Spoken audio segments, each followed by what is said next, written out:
It's a brand new week here on Breakfast Central. We thank you for joining us this morning. Thank you for starting your week with us. We hope that your weekend was great and that you're ready to kick it in this new week. You're welcome to Breakfast Central. I'm Olive MOD. For the next 3 hours, we'll be looking at our biggest political stories, starting off with one of the most interesting interviews that trended over the course of the weekend, where Daniel Bwala went head-to-head, but Nigerians weren't quite satisfied. I mean, there's been mixed reactions about that, but the generality of what we've seen is a lot of people seem to have criticized the outing in that interview. I'll go into the details of that in a moment. But remember that we're streaming live on YouTube. News Central TV Live is the platform we're streaming on. Please feel free to go there, drop a comment, and let us know your thoughts. Once again, you're welcome. Well, Oliver said it all, and I'm going to say you're welcome to Breakfast Central. No doubt, it's been a very, very interesting weekend filled with activities from the said interview that Olive just mentioned down to very sad stories that we do see coming out from the northern part of Nigeria, where terrorists have decided to claim a particular area, or you could say local government area, somewhere in the north, a story we'll be talking about. And just a few hours ago in Kaduna as well, we do hear that there is a massive attack by terrorists. It makes you wonder, while you were sleeping and while you were waking up and having breakfast, some people, notably Nigerians that live in the same country, were not able to even grab for themselves maybe 5 or 3 minutes or even 1 minute of sleep, because they had to keep scampering and running for safety to ensure that they do not become another statistic, or better still, another number added to the casualties. But that's not just all. Also through the weekend, we've also seen stories that are coming from different parts of the country, particularly complaints from Nigerians. The power sector seems to be one industry that has caused not just pain, but anguish to many Nigerians who are speaking tough and saying, where are we when it comes to power? Better still, is NEPA or PHCN still in operation? Or are we in a country where the number one citizen had promised Nigerians that if I do not give you power, please don't vote for me? Well, our job here on News Central's Breakfast Central is to dissect these stories, look at them one bit at a time, and ensure that we bring all the we simplify them to make them easy for you to understand. So once again, welcome to Breakfast Central. Like Oliver said, we're streaming online, so you could drop a comment or two as we go through these stories and look at what's really happening. Olive, it's been a very interesting weekend. Neither here nor there weekend. From the weekend aspect of the conversations that did take place that you mentioned not quite long ago, the, in quotes, grave interview. And or in French, anyway, let me not go far. Well, how was your weekend before we get into sad matters? Did you have a So my weekend was a bit, it was busy. It was, I've never had it this busy in a long while. It was busy a lot. It was clustered with a lot. But I must say I'm happy to be alive. How was yours, by the way? My weekend was very packed. So I mean, as you're aware of, after the show on Friday, I traveled to Delta State. I was in Asaba from Friday up until Sunday. And in under 48 hours, I spent the time visiting and surprising family and friends, people I hadn't seen in years, secondary school friends, my goddaughter, my baby cousin was having a convocation. I showed up to surprise her as well. And it was just a beautiful feeling, seeing all of them screaming and being happy. And it felt like a mini reunion of some sort, and then I spent time with family. I'm tired, but the good kind, because it feels like my love bank is full, but I'm very, very physically exhausted. But the one thing that I noticed... The energy bank is exhausted, exactly, but the love bank is... My love, thank you very much. But the one thing I noticed that really got to me was the fact that this power situation you mentioned was a huge challenge. For the most part, in the 48 hours I was in Asaba, they barely had light. Of course, I had to stay with the hotel. I have family and friends that have apartments in Asaba. I just respected myself. I went to stay in a hotel. And the one thing that was evident was when I spoke to them and I asked them about the power situation, they would say, oh, sometimes you can have light for 5 minutes in the whole day. Yeah. Like, how bad has it gotten? I thought that states are able to generate their own electricity. How did we get to this point where, yes, there is a problem, there's a general downtime with the national grid that's always collapsing. Again, bringing it down to the states. What are the individual states doing? They say it's been bad for a long time now. And there's been I think that we're experiencing intense levels of the impact of climate change. So the weather is extremely hot. It's hotter than usual. I was melting in Asaba. I couldn't stay away from the car for the longest time. I left my AC on because of how exhausted I was, or how drenched I was. And then it goes back again to the failure of the Minister of Power. And I hope that when he's contesting when he's running for governor, these are some of the things that will be brought into question. His scorecard as Minister of Power, how well did Nigerians fare with power? Every Monday, or almost every other day, we'll come on this show. Part of the conversation we're having is electricity. I put out a post on Instagram asking Nigerians, what is the Nigeria that you want? Paint a picture of the Nigeria that you want. And in that video, a number of the comments were talking about electricity. In 2026, a country like ours, that electricity is a huge determining factor of how businesses are run and the quality of life. You can't run a business in Nigeria without electricity. From those who do frozen food to those who do, food business, because storage is also another challenge. So even when we talk about diversifying and moving away from oil into agriculture, one of the problems we have is post-harvest loss. Again, we'll keep talking about this, but let's move away from, the electricity challenges and then go. I was going to say before you move, please, just drop your briefly comment. for the electricity challenge.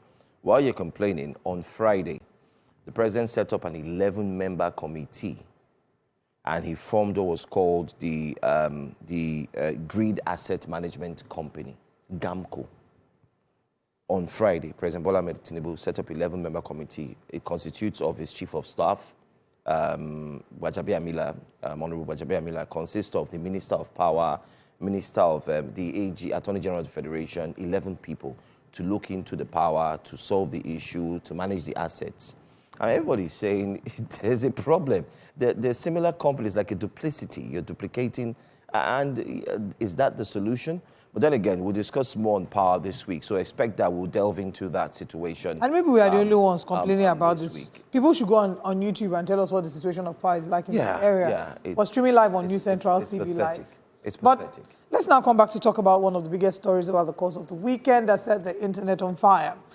It is said that the internet rarely forgets, especially when it comes to politics. And sometimes in its remembrance, the internet comes with armed old quotes. Special advisor to President Bwala-Mehdi Tinubu on media and policy communication, Daniel Bwala, is facing intense reactions following his appearance on Head to Head with journalist Mehdi Hasan on Al Jazeera. During the interview recorded at Conway Hall, Hasan confronted Bwala with several power statements in which he had strongly criticized President Tinubu before joining the administration. The exchange quickly turned tense as Bwala appeared to deny or distance himself from some of those earlier remarks, prompting Hasan to read out the previous quotes and challenge him directly, a moment that has since gone viral across social media. Many say the exchange exposed contradictions in Bwala's political journey, while others argue it simply reflects the realities of political realignment. In a statement issued afterwards, Bwala said the remarks were made while he was in the opposition and should be viewed within the context of politics, adding that defending and promoting the administration is now a responsibility he carries out with ease, and that he remains ready to face any interviewer anywhere in the world to defend the government's policies. However, supporters of this current administration have criticized the form of this journalism, stating that the journalist literally hounded Bwala. But we'll get into the details of that. Let's share with you clips or excerpts from this interview. History. Tinubu and his people created a militia. Who said those words, Daniel? Tinubu has helped in strengthening democracy in Tinubu Nigeria. and his people created a militia, Daniel. Who said those words? Tinubu brought in leadership skills into governance. Tinubu and his people created a militia. Who said those words? Tinubu and his people never created the militias. So why did you say they did on January 22nd, 2023? I never said that. The candidate of All Progressives Congress, Bwala-Mehdi Tinubu, and his people created a militia. This is the first time in the history of Nigeria we're seeing a political party creating a militant arm leading to election. Does he have a militia that tried to kill you? He doesn't have. I never said he tried to kill me. I myself have received threats from him and his camp. Your words. I never said that. There is also this threat to life, and I can tell you that because I myself have received threats from Asiwaju and his camp. You said it was so corrupt, the 2023 election, Tinubu's win, you said that you couldn't eat food for 3 days. I never said that. Where? And legitimate complaints were raised all over Nigeria. That part is what threw me off balance. In fact, I became so sick. For the past 3 days, I found it very hard eating food. Have you just disowned everything you've said in order to work for this president? I'm coming. What you just said now, I want to put it on record, on my own honor. That's not what I said. So far you've denied two things. This one I said, that's not what I said. Have you just disowned everything you've said in order to work for this president? I'm coming. What you just said now, I want to put it on record, on my own honor. That's not what I said. So far you've denied two things. This one I said, that's not what I said. Before you said it too. Let me let's just keep count. Let me tell you what you do. You will have an idea of a phrase or a word in a sentence. They coin the other part of it to project what you want to push out. I read the entire sentence to you. No, but that's wrong. No. Let's read it again. Wrong. On the eve of the presidential elections at Lagos, 2 cash-laden bullion vans, your words, were seen on his premises located on 26 Borderland Street, which was ostensibly for vote buying, your words. You can just say I don't agree with what I said, then I was lying for political I don't agree purposes. with what you said, yeah? No, with what you said. In fact, in 2023, you said that he bought his election. Did he buy his election? At the time, I thought. But when it was litigated in court, the court found out he didn't. So you thought he was vote buying, and now you don't. You thought he bought his election, now you don't. In fact, you said it was so corrupt, the 2023 election, Tinubu's win, you said that you couldn't eat food for 3 days. I never said that. Where? Arise News, March 2nd, 2023. I became so sick for the past 3 days, I found it very hard eating food. I'm sure you have a mistaken identity. I never said that. You never said that you Why became would I sick. not eat? Win, lose, or draw. You eat your food and go to bed. 2 out of 3 Nigerians say that Where did security... you get that information? Africa Barometer. May of 2024, 2 out of 3 Nigerians say security agencies are handling the abduction of Nigerians fairly badly or very badly. 1 in 3 Nigerians say they personally know someone who's been kidnapped. Yeah, you have These are stunning statistics. Amnesty, Human Rights Watch have lined up to say that you have allowed impunity to flourish, you have failed to apply lessons from previous attacks, damning indictments of your security service. I put it to you, that's not what they said. That's not what Amnesty said? Yes. Amnesty... I've literally got the quote right here. Quote it. The authorities' failure has allowed impunity to flourish and the killings to spread to many parts of the country. Source. Amnesty International, February 8th, 2026. Well, I'm not aware of that one. You're not aware of that one? I am aware. I'm aware. At the weekend, you put out a video to music of you and a team researching and prepping for this show. And yet every time I've asked you something, you say, I'm not aware of that. What were you researching in that video? You're really funny. Let me tell you this. I'll ask you a serious question. Amnesty International, you asked me for a source, I read out the source. You asked me for a date, I read out the date. What's your response other than picking up glasses of water? No, Amnesty has a history of calling everything bad. Okay. I think that's what every authoritarian government in the world has said. Okay. Okay. So... Benga has joined us this morning. Benga, it's good to have you. Hi guys, it's good to be here on this very auspicious occasion. I mean, I thought, okay, all right, it's okay. Welcome. Maybe we should get Benga's thoughts first. I know that you've seen the interview as well. Yes, so, like I did mention earlier, and to our audience on YouTube, please keep the comments coming. I can see that a number of you have been reacting to this as well. But then I think that the important thing to look at here is the arguments. There are those who say that he was hounded by the journalist and that he was not given, it basically looked like he was being badgered. There are those who argue in support of him. I mean, those are what those who argue in support of him say. But those who are arguing against him saying, you know, that he went there, he was not able to defend his government properly because there was really nothing to defend. But I'd like to know what side. Number one, he should have recused himself from that interview, knowing that he's someone who's guilty of doublespeak, him and the current ambassador to Mexico. If you have such a personality type that you've said things in the past and you had to walk back on them, not once, not twice, not thrice, it begins to, you look like someone that has integrity issues, and that could be used against you. It's called head-to-head for a reason, and I think Mehdi did a good job. Madam Obi Ezekwesili has been on head-to-head, by the way, and Mehdi was, you know, typical Mehdi, trying to get her to admit that President Olusegun Obasanjo was corrupt. Yeah. But he mentioned incidents on the Obasanjo administration that had corruption issues, but at the end of the day, she didn't budge and she didn't admit. But I mean, when you're caught, and there was the difference between Mehdi's interview and our interviews that we've been doing is that we don't have the luxury to play back, because politicians, their default setting is to deny. We don't have the time and evidence to play back videos in real time to say, look, gotcha, this is what you said. That's why it looks like, wow. That's why it went viral, because it was fact-checked in real time. Okay, I completely agree with what Benga has said, and I'm going to, mention that the first issue I had with that interview was, first of all, someone with such a long adversarial history with the government should probably not have been the best person to defend the government, because it then becomes a credibility matter. It's a question of, is there a credibility crisis in government where one statement, the person who was saying this thing earlier is saying something different. It no longer becomes about what the government is doing, but about the credibility of the person. And the credibility of the person, if tampered with, reflects on the credibility of the government that is representing. That's one. Two, you can't just come and say, it was just politics. That is just politics arguments. That will not be able to work. And, this head-to-head, Benny say that Mehdi Hasan was bombarding him. But the thing is, this is the style of this interview.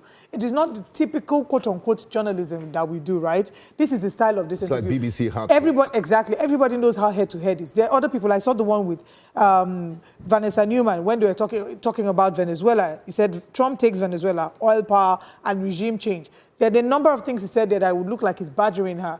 So the thing is, if you know that you're coming for that kind of interview, you will do your due diligence, you do your research, you come with facts. And that leads me to the third issue. There was a data deficiency in this narrative. If somebody is saying to you that, there was a quote he mentioned earlier about Amnesty International, giving a quotation, and he said, oh, I don't agree with that. Say, you don't agree with what? Say, I don't agree with what Amnesty International say. Okay, give us counter data. Tell us. It's not enough to say, oh, this terrorist was killed, this terrorist was killed. But the problem of Nigeria when it comes to terrorism and insecurity is beyond how many terrorists were killed. Okay, talk about how maybe the number of people who have been kidnapped have reduced from this number to that number.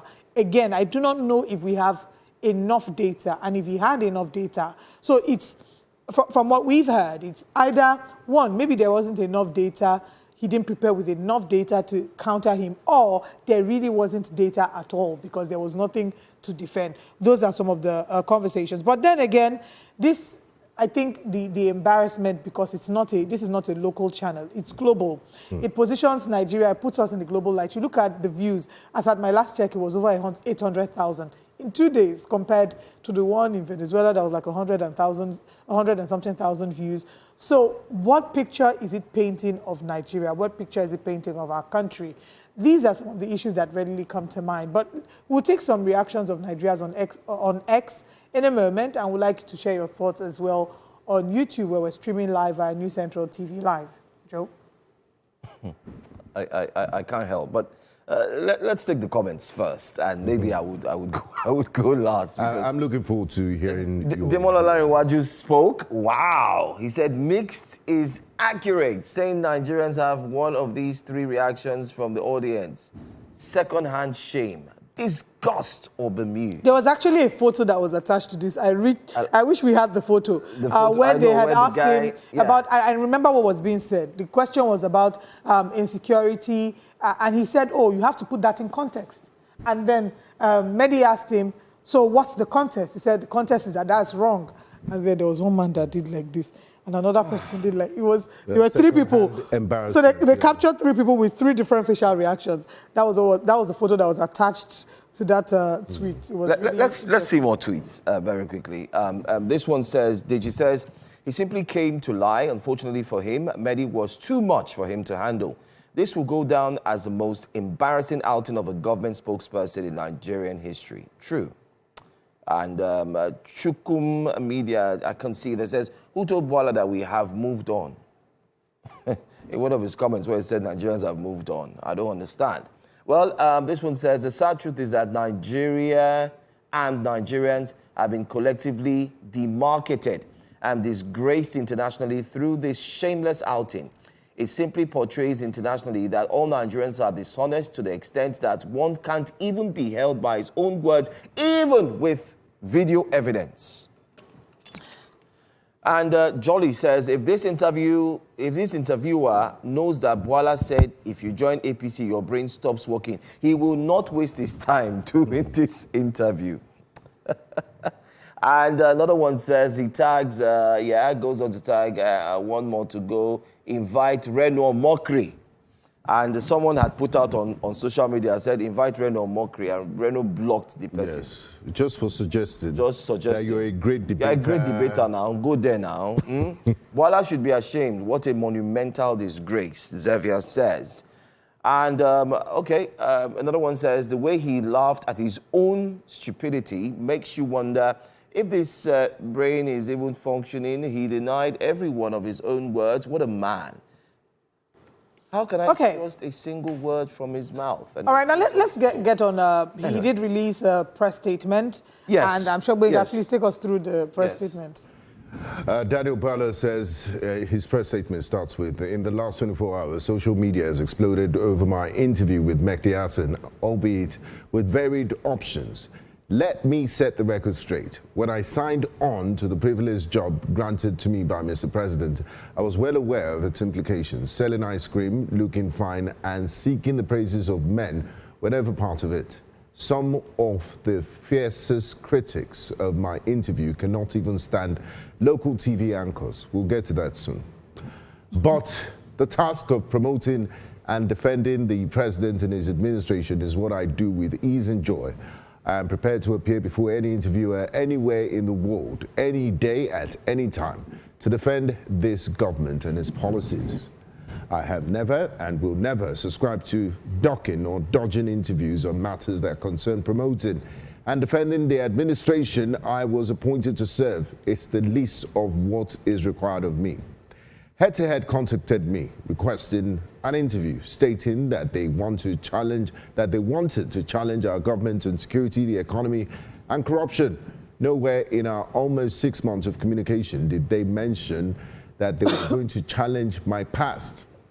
So let's pause there. I think we have to pause there. Binga, let's finish that paragraph, then if it had been their plan, ethically and professionally, they were supposed to inform me so I could prepare my response. I don't know where... But that's okay. Ethically, that's on them, not me. How? How is it on them, not on you? Guys. How? Guys, let's call a spade a spade. This morning, when I woke up, I said, if we're going to talk about this story, we just have to be honest. Daniel Bwala, to be honest, what you did was a complete mess. Let's say it the way it is.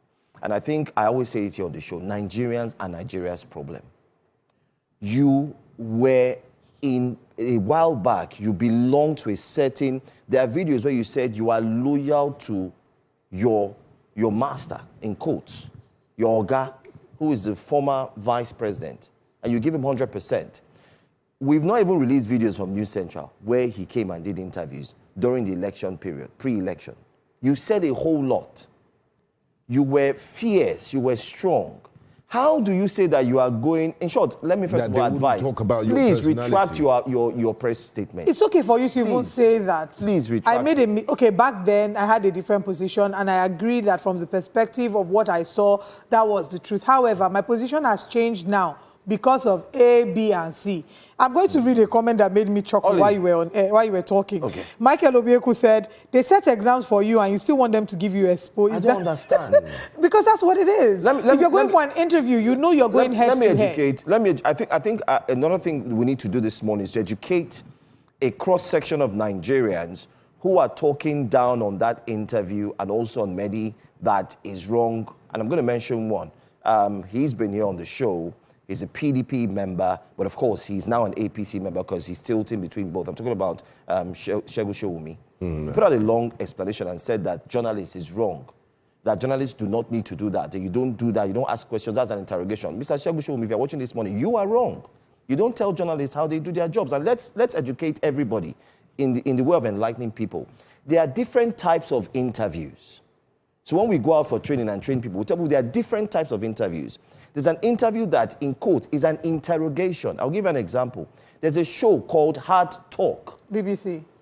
On BBC. That's what mirrors the same program you saw, which is Mehdi's program as well, which is head-to-head. There are programs like that. And you have similar program here on News Central, which happens to be our Politics HQ. You have programs where you speak with the person one-on-one. It's an interrogative style of journalism, where you have to milk the person, milk the truth out of the person, find the answers to the questions. This style did not start today. No, it did not. It started decades ago. It's a style of journalism. So I think, I want us to quickly head to YouTube. I need to take comments from defend his friend. It's fine. It's fine. Defend your friend, but don't tell journalists you are doing wrong. What you are doing. And you don't know why journalists. I don't understand. So what I'm going to add to that as I head to YouTube to take comments from our YouTube is to say that at the end of the day, it's important to do your research about the show you're going on before you go there. That show is the kind of show that is mirrored after a cross-examination. So you're going there to literally defend. And you know, when you have nothing to fear, you should be able to. It'll be great to know that, okay, you've done the work, so you're able to. It's like an exam. You're able to present your report card. But many would argue here that the report card was not presented. YouTube is buzzing. Let me take as many comments as I can. Idris Onifade says, Bwala embarrassed himself, family, BAT, and APC, but not Nigeria. He says the Nigerians in the hall are Anu and Aisha, who spoke as patriotic citizens, not this political jobber who lived on sycophancy and lies. Chuka Ochiama says, Bwala is... okay, no, I'm not sure that I can read that. They've been the comments they're very strong. Prince Ajibade says, may God not give us a job that will make us disgrace our lives and families globally. You know, how can Daniel be so shameless? You said something quite instructive by saying, look, hands up. You said these things, but people, you're human. You're allowed to change your opinion. You're allowed to change your position. If you look at the U.S. administration, and I think he mentioned it, the current Secretary of State, Marco Rubio, has said very terrible things about President Trump. His own Vice President, J.D. Vance, if you see what he said in the past. So own up. Be responsible enough to own up and say, look, this is my position has changed, rather than flat out denying. Do you think Mehdi is going to tell you things he hasn't researched? You should understand from that perspective, okay, you're going to play. I mean, you can even push back on him that, okay, that you're doing got you questions. Let's focus on the administration's policies, and let's leave this away from my personality and things. You know, nobody will make a hell out of it. It wouldn't have been comedic. It wouldn't have turned out to be the disaster it was. So if he had done that, we won't be talking about just to further, we were there to defend the policy. Just further, highlight what you've said, that he would have just, again, like I said, it's a cross-examination style interview, which then aims to show a lack of credibility. And once they can prove a lack of credibility, it affects the rest of what you say. Now, exactly. Just as you've said, and if you're going there, you know you lack credibility, please don't go there. It's as simple as ABC. Or you're guilty of double If you know that, listen, I'm guilty of double standards. I'm guilty of speaking with both sides of my mouth. That place you went to is not where you should go to. That shouldn't be. If you're religious, that is not your temple, Mr. Daniel Bwala. Don't go there to worship. Michael Obieku says they set exams for you. And, okay, I've read this one earlier. Another Michael says Mehdi Hasan should invite Monday Okpeolu so that he can explain how to get 2 million votes for Tinubu from Ondo State. It will be interview of the century. And Mokuye Chukwuemeka says, no words for Bwala, guys. It shows the incompetence of the APC. Jude Imagwe says, when your words of the past comes to haunt you. So Bwala's brain got frozen. His response and his reaction to the interview even speaks more of how Jude. There's a lot of words. Let me also piggyback on a few things that was highlighted that I saw over the weekend. Yeah. So people have said, okay, why is it that Nigerian journalists don't do this? Well, we do understand that there are a few journalists who have the hard talk scenario and discuss with them. But one thing Chinedu Brown said something like that as well. Yes, in response to what you said. He said, Christ, Daniel Bwala denied himself 3 times. It's unfortunate that in Nigeria we don't have vibrant journalists to scrutinize politicians. We do. Otherwise, the worst of us wouldn't be leading us. No, we do. Now it's journalists that want to suffer the blame. No, we do. Daniel Bwala in that press statement gave journalists straight bullets. Journalists collect. No, let's make it clear to our viewers. This thing is always good to play it out. Daniel Bwala has been on this show. We've asked him questions where he couldn't answer. Fact. You can fact check it online as well. And we've asked him questions where he moves around the questions. And we've even come back to say, but what? But the difference with what, like we explained, is you have a program that is dedicated to cross-examining or interrogation. It means that when you go there, the presenter will not leave you. He will not move to any other question. He would hold you and ensure that you actually answer these questions. Because for us, when we ask you one or two, come on, we Nigerians are wise. We know when you don't tell us, and we ask you one, you don't. We just say, okay, fine. This is your statement, and it is your word against your word, because you have said this before. I mean, there's a tweet. I don't know if we have that tweet. Let's put it up. Where the same. There's only so much you can push for within a 15, 20-minute interview. The same. Olive. We're having several conversations. Bwala was praising Mehdi Hasan some years ago. Yes. And let me also remind Nigerians too, this is very important, that oftentimes Nigerian journalists have been at the hard-hitting end, where when they try to ask the interrogative questions, the people they are interrogating or interviewing turn it against them and start abusing them. We've seen where journalists have been abused on live TV. Alex Oti, just 2 weeks ago. Exactly, told the journalist. Femi Fani-Kayode told the journalist, you are very stupid to ask me that question. I wish Mr. Femi Fani-Kayode, who is now ambassador, can go there too. Maybe it will be easier when you tell, and you know, the thing is, I always say this, we have a system of neocolonialism still working within us. True. And that's a fact. They prefer doing interviews. You prefer when there's foreign, another skin that talks to you. You now learn your manners. That, oh, I cannot tell him shut up. Okay, yes, you start answering, oh, you yes, know, yes. But when it's your own brother who asks you those questions. And I'm glad you mentioned that. I need to highlight an incident. So there were returnees that were international IOM, Organization for Migration, yes. United Nations. One of our correspondents went to the airport, and when they were there, the Nigerian Diaspora Commission, NAPTIP, and other government agencies were there. So they had to go to the runway, and you know you have to wear reflective jackets.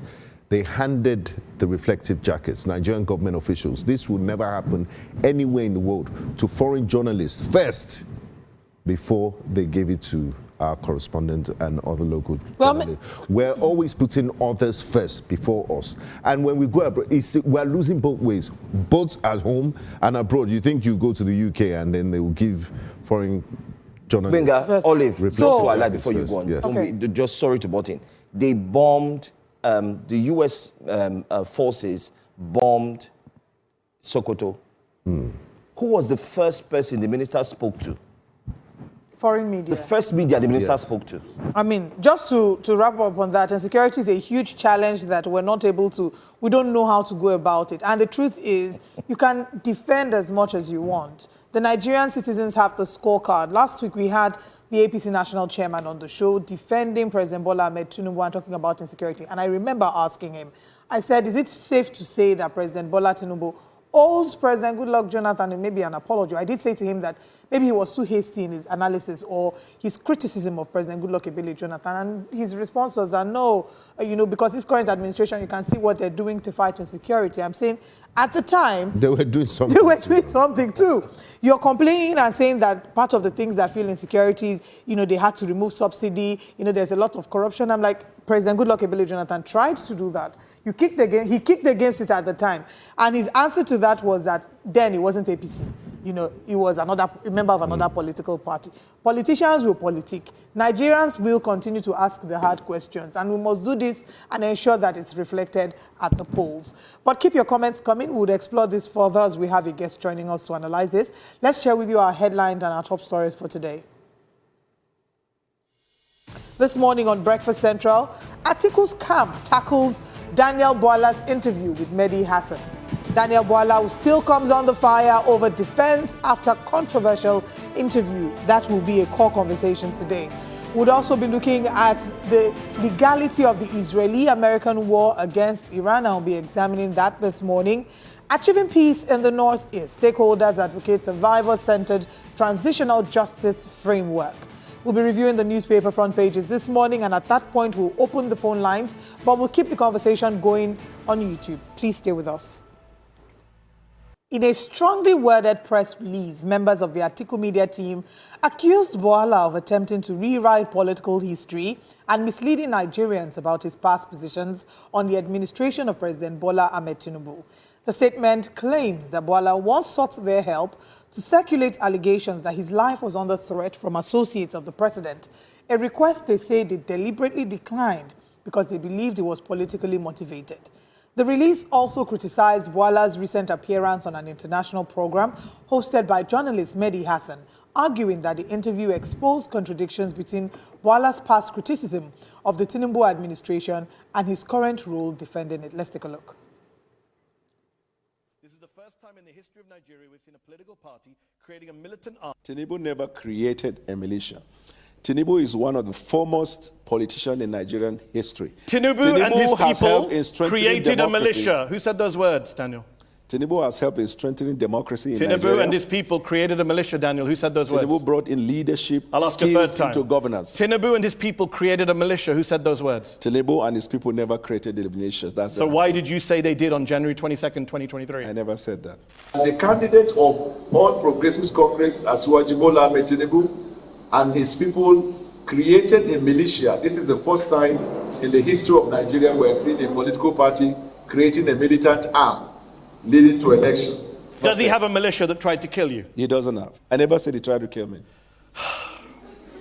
I myself have received threats from him and his camp. Well, according to the statement, the exchange highlighted what the Atiku camp described as shifting loyalties and an attempt to dismiss serious national issues, including insecurity, as mere political rhetoric. The response marks the latest escalation in the ongoing political battle between the ruling administration and opposition voices as debates around governance, accountability, and political loyalty continue to intensify ahead of the next electoral cycle. To help us unpack the implications of this political exchange and what it says about Nigeria's current political climate, we're joined by the BD advisor to former Vice President Atiku Abubakar, Paul Ibe, and also we do have a former APC 2019 Presidential Campaign Council member, Ibrahim Osinowo, who will join us as well. Okay, for context, I know that word now sounds like, that English word context is a word many would fear to use now. But let me start off first with Mr. Paul Ibe. Thank you so much for joining us. We did see the press release, and there were a lot of statements made on that press release about the planned mention of being under attack and so on and so forth. We'd like you to please dissect this for us so we can get the true sense of what happened. Well, thank you for having me. The truth of the matter is that, the appearance of Bwala and his performance is symptomatic of, the Tinubu administration defending the indefensible. I mean, even like we said in our statement, even if Bwala, has an opportunity in Heaven Times or Heaven TV network, nothing will come out of it. Because the truth of the matter is that there is no way you can run away from your past. Your past is an indication of your present. So the President Bola Tinubu had questions, to answer. And contrary to what Bwala said at that interview, I mean, that particular issue was not litigated. The Supreme Court, the tribunal simply said that matter should have been a pre-election, matter. But the truth remains that as we speak, Bola Tinubu has questions about his parentage. He has questions to answer about his, certificates, about the schools that he attended. So that continues to, the cloud is hanging, over him and will continue to hang over him until those issues are dealt with exhaustively. And what is his name? Bwala cannot, continue to say that he didn't know what he said just a couple of years ago. I mean, that's a shame. It's a national shame. It's disgraceful. And it was not Bwala that was being ridiculed. Nigeria was being ridiculed. It was a bad outing for Nigeria. All right, we'll come back to continue the conversation. We need to go on a very short break. And when we come back, we'll be expanding that further on how this may or may not have embarrassed Nigeria. Please stay with us.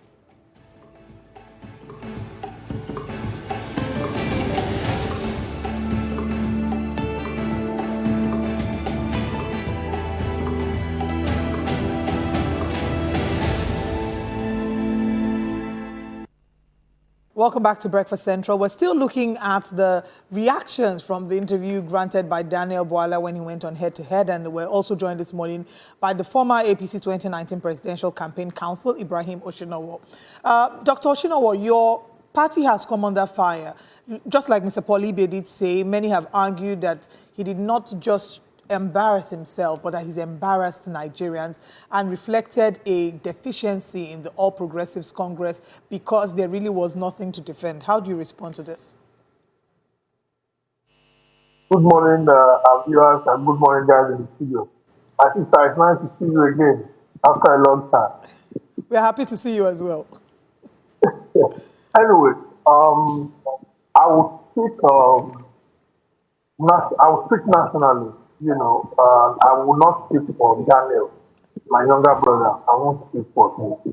I will speak for the government. I'm not a spokesperson for the government, but I will speak as somebody who campaigned rigorously for this government and Bwala-Mehdi Hasan. Why Daniel was with a respected leader, former Vice President Atiku Abubakar.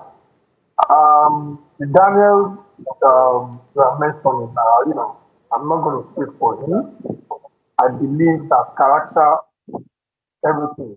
I believe, you know, personality in a public space, you need to, you know, not for today, but for prosperity. So I'm sure Daniel is suffering from his past and what he has said to us, particularly during the day.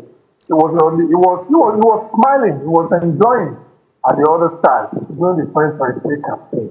You know, saying all talk, saying in love about the present president. So I'm not going to speak for him. Daniel is the younger brother. It's too small for me to speak about. He has disgraced himself and his family.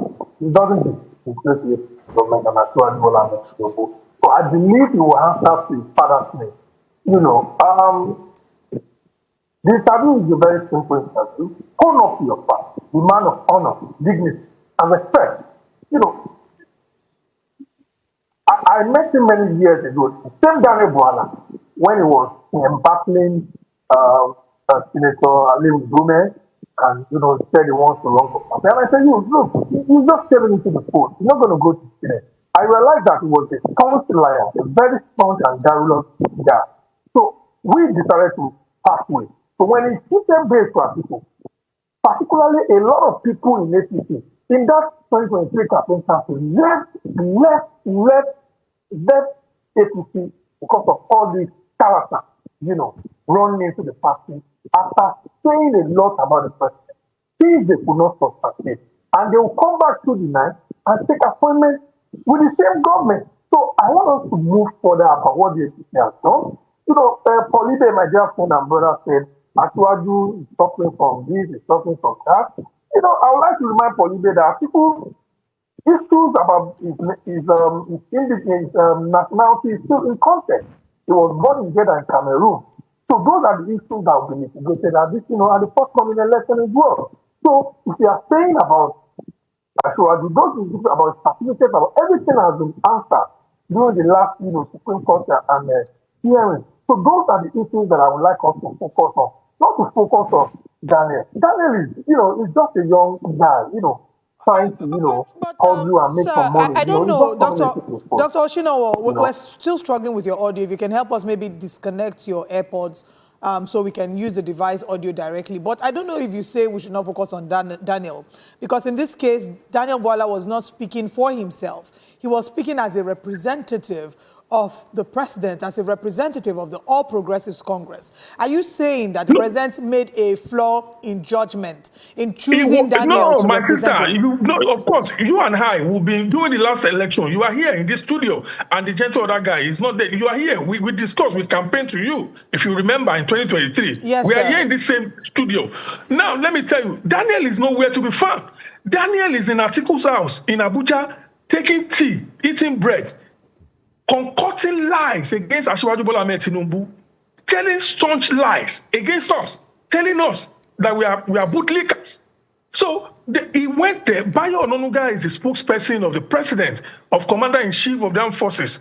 So Daniel is not the spokesperson. It's a policy, and those policy statements needs to be signed and vetted by Bayo Onanuga. So he went there on his public fury as a liar, a staunch liar, who does not have any iota of reputation. If you go to his village in Borno State, there's nobody. Ask the incumbent vice president what this same guy, Daniel, has said about the present vice president, who comes, a former governor of his state. So because the boy wants to get relevance to the national prominency, so he believes that saying things that is not true, blatant lie, saying jargons about people's character is the best way. And good for him, he's able to find his way into the presidency. By saying that Bwala-Mehdi Tinubu created a militia. You haven't answered my question, Dr. Oshinowo. You haven't answered my question. Why do you want to take me there? No. My question is that also a reflection on the... Because he did not appoint himself special advisor, did he? He did not appoint himself to the position in the APC. So if you're saying all these things that are despicable about the character of Daniel Bwala, is that not a reflection on the person who appointed him, on the party who appointed him? No. Daniel does not go to the United Kingdom to discuss policy. He went there to redeem his image as a liar, as a staunch liar and image destroyer. He went there to redeem. If you need anything about the government of APC, you talk to Bayo Onanuga or you talk to Sunday Dare. These are the guys that are in charge of public communication that will convey the stand of the government to the Nigerian people and the world, not Daniel. Daniel went there. You know, he likes to shop around the studios, like going to Shemo Kumbaloye, lies and, you know. So this boy, don't let us focus on this boy, Daniel Bwala. Let's focus on what this government is doing. How can you be discussing Daniel? Who is that? Do you know Daniel 10 years ago? So, you don't know him. You don't know him anywhere. I'd like to bring Mr. Paul Ibe. Please, let's discuss the government of APC. Don't discuss Daniel, please. Thank you very much. I'd like to bring Mr. Paul Ibe in our Abuja studios back into the conversation. Now, Mr. Paul Ibe, some have described the Mr. President's leadership style as being magnanimous. He's a forgiving father, he has an open heart, and we've seen that in the appointment of people who are guilty of doublespeak. They've said really terrible things about Mr. President, but they end up with very great appointments. I'm talking of Mr. Daniel Bwala and the person of the current Nigerian ambassador to Mexico, Ambassador Reno Omokri. How would you describe that leadership style? I mean, you can be forgiving and magnanimous in your private life, but when you are appointing people to represent Nigeria, doesn't that say a lot about you? Mr. Oshinowo said it doesn't reflect on the president and the government. Do you agree with him that, or on that, or what's your take? I mean, a compassionate heart is good to be forgiving and all of that. But like you said, we're talking about Nigeria. Whoever the president appoints represents, our country and everything that we, value and we stand for. And, I'm not weeping for Daniel Bwala. I mean, I'm weeping for Nigeria. And, hear it from Dr. Oshinowo, what he has said. I mean, completely. I also have a sense that they also playing the ethnic card, and, which also defined the 2023 election and continues to define, even governance and politics, in the APC. And it's a shame, to Nigeria. It's a shame, to the APC ruling party. It's a shame, to Bola Tinubu. I am not talking about Daniel Bwala. Daniel Bwala represents, the administration, and Daniel Bwala was hired, by President Bola Tinubu, the same way that the president also tapped, Reno Omokri, to be the ambassador, in Mexico. Kai, my brother, these are terrible times that we are living. I don't know how we got to this point, where the worst of us are tapped to, to represent, to lead the rest of, the best of us. It's so unfortunate, because it is telling, on the ability, of Bola Tinubu to be able to, nominate people who truly should represent Nigeria. Does Bwala represent, with his outing, a couple of days ago, does it represent Nigeria? It doesn't. It shamed Nigeria. I mean, all of the snickerings that were going on at the studio where that interview took place, all of the laughing and the mockeries was against Nigeria. It was not against Bola Tinubu. It was not against Daniel Bwala. It was against Nigeria as a country and against us as a people. It is such a shame that we are living in this time when all that we have are skit makers, all that we have are comedians who are tapped, to represent the interest of Nigeria. It's such a shame. And there is nothing to explain it. Dr. Shinawa has made it clearly, has told you, that Bwala was not there to represent our interest. He was there to advance his own interest. And so what we have are people within the Tinubu administration who truly do not represent the Nigerian interest. And that is the aggregation. That is what we have. And that is why this administration continues to be a failure. It is failing in every aspect. It is failing in the economy. It is failing in the insecurity. Daniel Bwala was in denial about the fact that the state of insecurity continues to worsen by the day. More people are being killed. And you deny that. What else are they prepared to, to deny? Very soon, they're going to deny the even existence of Nigeria, as a nation. And it is such a shame that we'll come on national TV, we'll go on international TV platforms, and we go there to disgrace this country. We don't have any other country but Nigeria. And at every point in time, our expectation is that whoever it is that is tapped, to represent our interests must be the best that we have, must not be based on political consideration. Yes, Bwala had a job, he had an assignment to do in the Atiku Abubakar campaign, and that was as a mole, and he did a fantastic job of it. And he's being rewarded like every other character, in the Tinubu administration, who are being rewarded, including the former INEC chairman. Probably he's going to be wherever he's been sent to go there and teach them how to rig election. Because I don't understand, why we will continue to reward, people who have not done any good, to us, as a country and as a people. We continue to reward, characters who don't mean well, anti-democratic, elements, people who have, sought to undermine democracy. It is such a shame, my brother. Okay, before I come back to you, Dr. Shinawa, please, let me also ask Mr. Paulibe, there's a statement that was made in that video that was also brought out where Mr. Bwala once requested the Atiku media team to issue a statement alleging threats to his life from associates of President Bwala-Mehdi Tinubu, the president whom he works for now. That's a very strong statement that you did put out there in the press release. Is there any evidence to support that claim? Did he really say that? That's what we don't have evidence. I mean, we wouldn't do that. That happened. We are not Daniel Bwala. We don't eat our vomit. We are not dogs, local dogs, who, eat our vomit. With our full chest, we own whatever it is was in that statement. It happened, and we shut it down. Just to confirm, why are we just hearing about it now? Why was it not exposed much earlier? Well, you saw his outing. You saw what he said.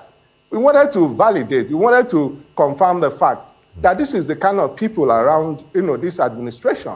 These are the people who have been, selected for political consideration, not actually because they have anything to offer. We needed to stress that point, that it happened, and we're aware of it. And we're not playing any politics about it. We wanted to put that on record. And this was actually what happened. I want us to bring Dr. Moshinawa into the conversation. Earlier, you had said the focus should not be on Daniel Bwala, but what the APC is doing. From all indications, you both agree that Daniel Bwala did not do a great enough job representing the All Progressives Congress. So now the floor is yours, Dr. Moshinawa. Can you do a better job of defending the APC? My dear friend, Mr. Paulibe, mentioned about security. Let me take you back to 2006, 2007. I'm sure at that time, Boko Haram started from Borno State. And who are the leaders of this country? Obasanjo and Atiku. Atiku specifically from the Northeast, monitor and supervise the security of that region, the northeast of this country. The Boko Haram that Nigeria or Bola Tinubu government is suffering today emanated from the Northeast, where Atiku is an active player. Don't forget, Dr. Ibe, Mr. Ibe, when Atiku was moving to APC in 2012, 2013, I myself, Professor Boyi Shade of blessed memory and Otumba Fashawe, they are alive. We are part of the strategic policy committee in the Southwest for him. So I know AA very well, but he knows my stand. I am a policy maker. I don't go on up and down. I stay in one place and I try to consider my word, even when I was at the other side of the coin. Now, the security you are trying to put on Bola Tinubu was not initiated by his government. These are issues that was inherited from the Atiku regime down to Umaru Musa Yar'Adua, and the likes. Jonathan became worse, and the likes. So you have to see good things in your government. You have to be patriotic. If you are saying Bola Tinubu is not doing this, is not doing that, is not doing this, is not doing that, what are the things did you see as in Nigeria as a patriot that he has done? You're not going to have 100% in any exam. If you have 70, you have 60, you've passed. You understand? Let me be honest with you. The 2007 election is the worst election in this country under the leadership of Obasanjo and Atiku. The worst election, the worst of it all is 2007 election. So election is a competition. And I would like also to stress that, look, you have to look at the economy.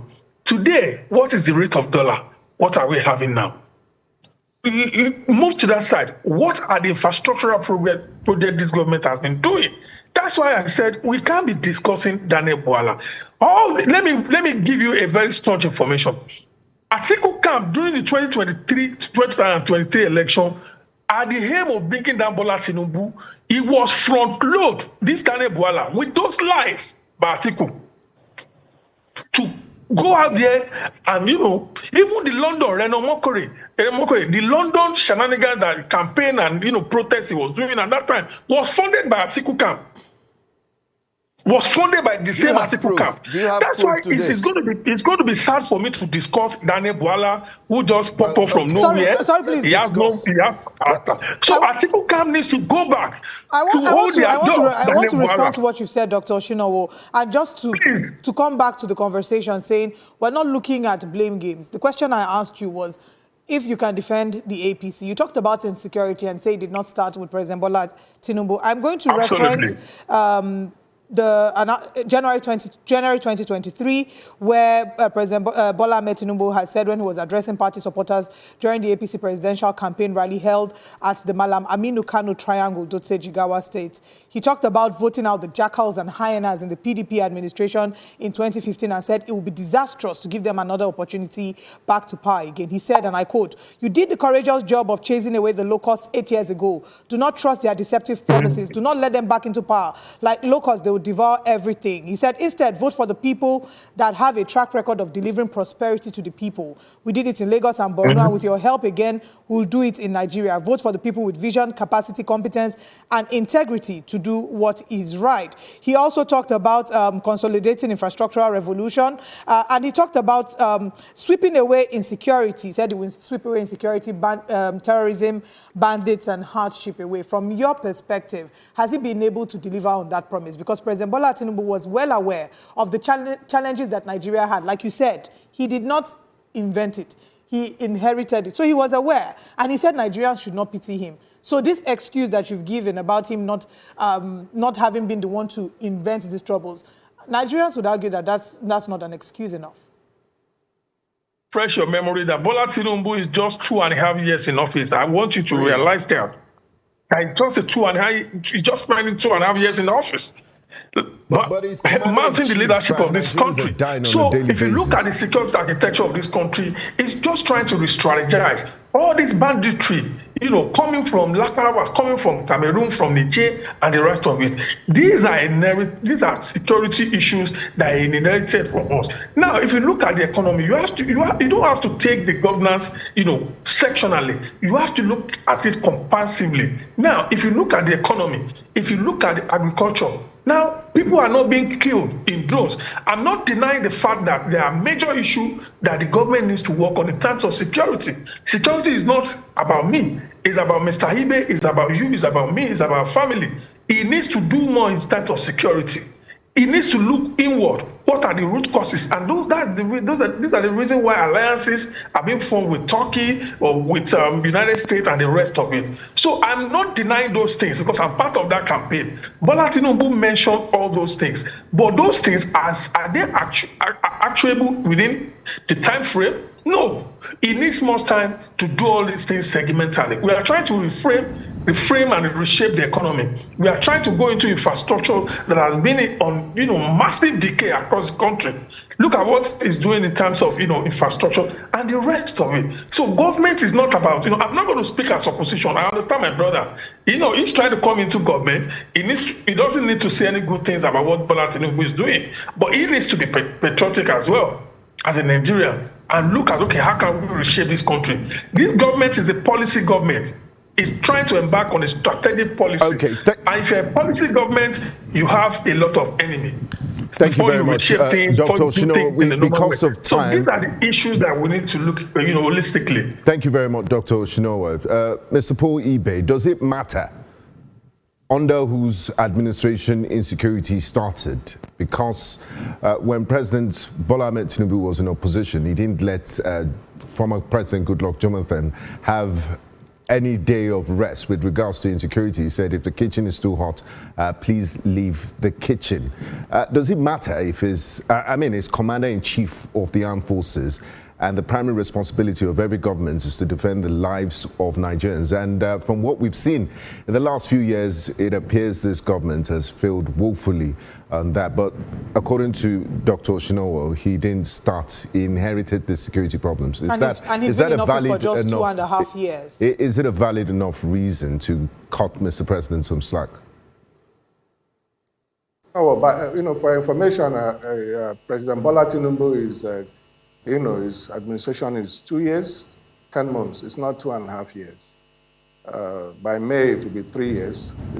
We're in March, April, May. So it's 2 years and 10 months. That's just to put that into perspective. You see, for our good, for the good of citizens, of Nigeria, President Bola Tinubu needs to succeed. Nobody is wishing him bad. But the truth of the matter is that we are not just criticizing. We've been offering policy prescriptions, but it appears that we've been having conversations with the deaf. They're set in their ways, and it appears as if they're a disaster, a suicide. They're in a suicidal mission to destroy, Nigeria. Because right now, as you and I are speaking, what is going on is a battle for the soul of Nigeria. It's a battle for democracy, because every effort has been made to decimate, to destroy this democracy that was purchased at very high price. This was the same democracy that led to the death of MKO Abiola, to Yaradua, the late Shehu Yaradua, and so many other people. But what is happening right now is that we are all being coerced, into the ruling party. And you talk about, what manner of master strategies, is this man who has ensured that we are less safe? The country is insecure. You heard from that, interview in the last 2 years of it. This is a 26% increase, in the number of people that have been killed. Nobody's even talking about what happened, with the breaching of a military camp in Ngoshe, Ngoza local government last week. Over 100 people, some are reporting about 300 people that were kidnapped.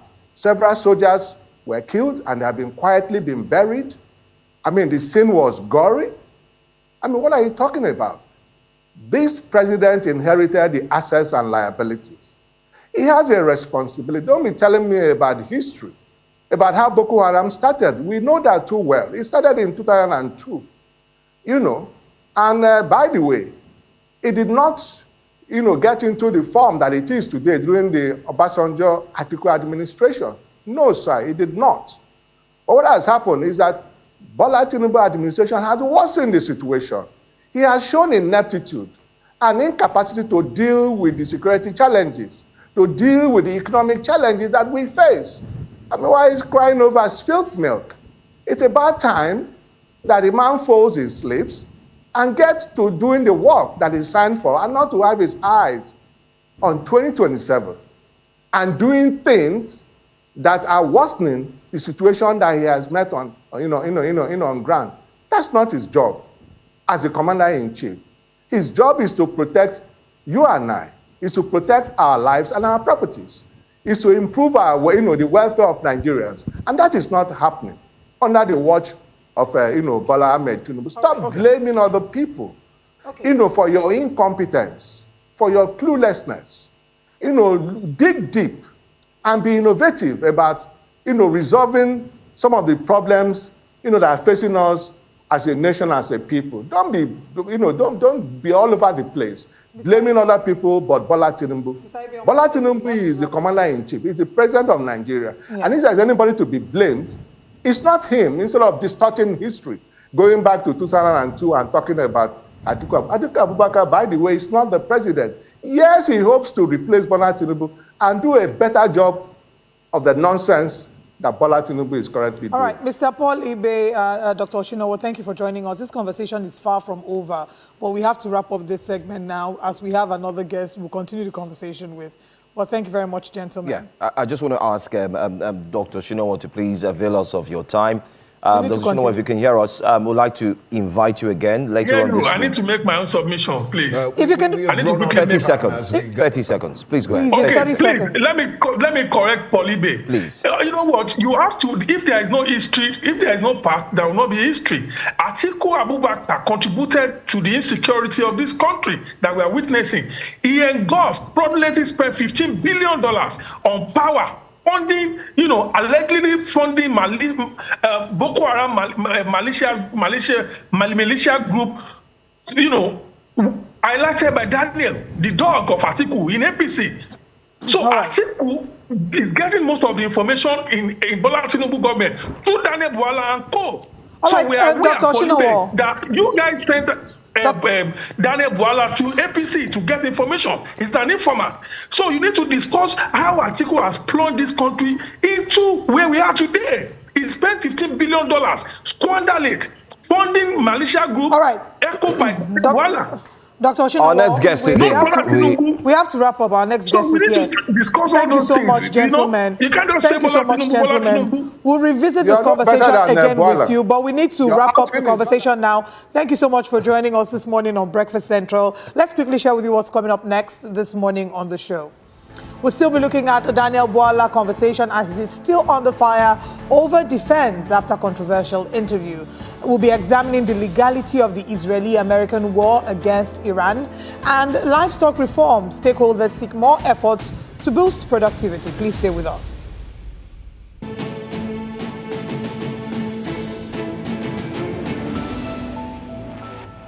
You're welcome back to Breakfast Central. Since the 28th of February 2026, the United States, alongside Israel, has carried out strikes on Iranian military and nuclear sites, killing hundreds, including senior officials and even Iran's supreme leader, Ayatollah Ali Khamenei. The United Nations Secretary General has condemned the offensive as a grave threat to international peace and security. Critics argue that these actions exceed presidential authority, that they violate the UN Charter and constitute unlawful aggression. Now, to help us unpack the legal dimensions, we're being joined by visiting professor of legal studies at New York University, Abu Dhabi, Professor Swal Takahashi. Good morning. Good morning, Professor So. Thank you very much for joining us. Yes, good morning. Hi. Sorry, I was muted. All right. Hello. Let's get to the legality of this, first of all. Article 2, sub 4 of the UN Charter prohibits the use of force except in self-defense or with Security Council approval. Do the U.S. strikes meet either condition? Well, clearly they don't. I mean, that's a very, very easy question, or rather a question with a very, very easy answer. I mean, there is absolutely zero legal justification for what the US and Israel have been doing in their attacks against Iran. Yeah, under international law, there is absolutely zero justification. So that's very simple.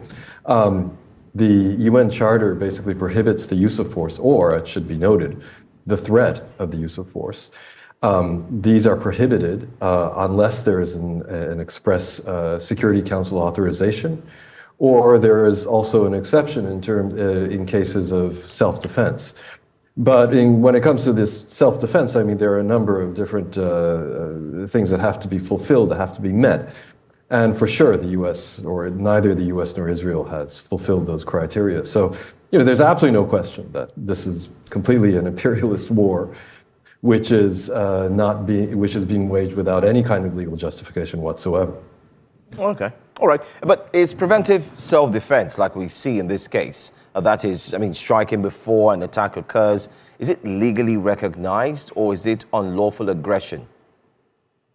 Well, it's legally recognized in cases where an attack is clear, whether it's when it's imminent, and when, for example, attacking first may be the only way to prevent the attack. But that's clearly not the case here. The United States, the explanations that Trump and his gang have put forward seem to change by the day, if not by the hour. But they're saying that Iran was just weeks away from developing a nuclear weapon, that they would have struck Europe, or they would have struck the United States. I mean, there's absolute zilcho evidence for any of this, as the IEA has already mentioned. And even supposing Iran was close to developing a nuclear weapon, which I repeat myself, there's absolutely no evidence that that's the case. But even if that were the case, that doesn't justify the U.S. just going ahead and bombing places and bombing civilian infrastructure. No way.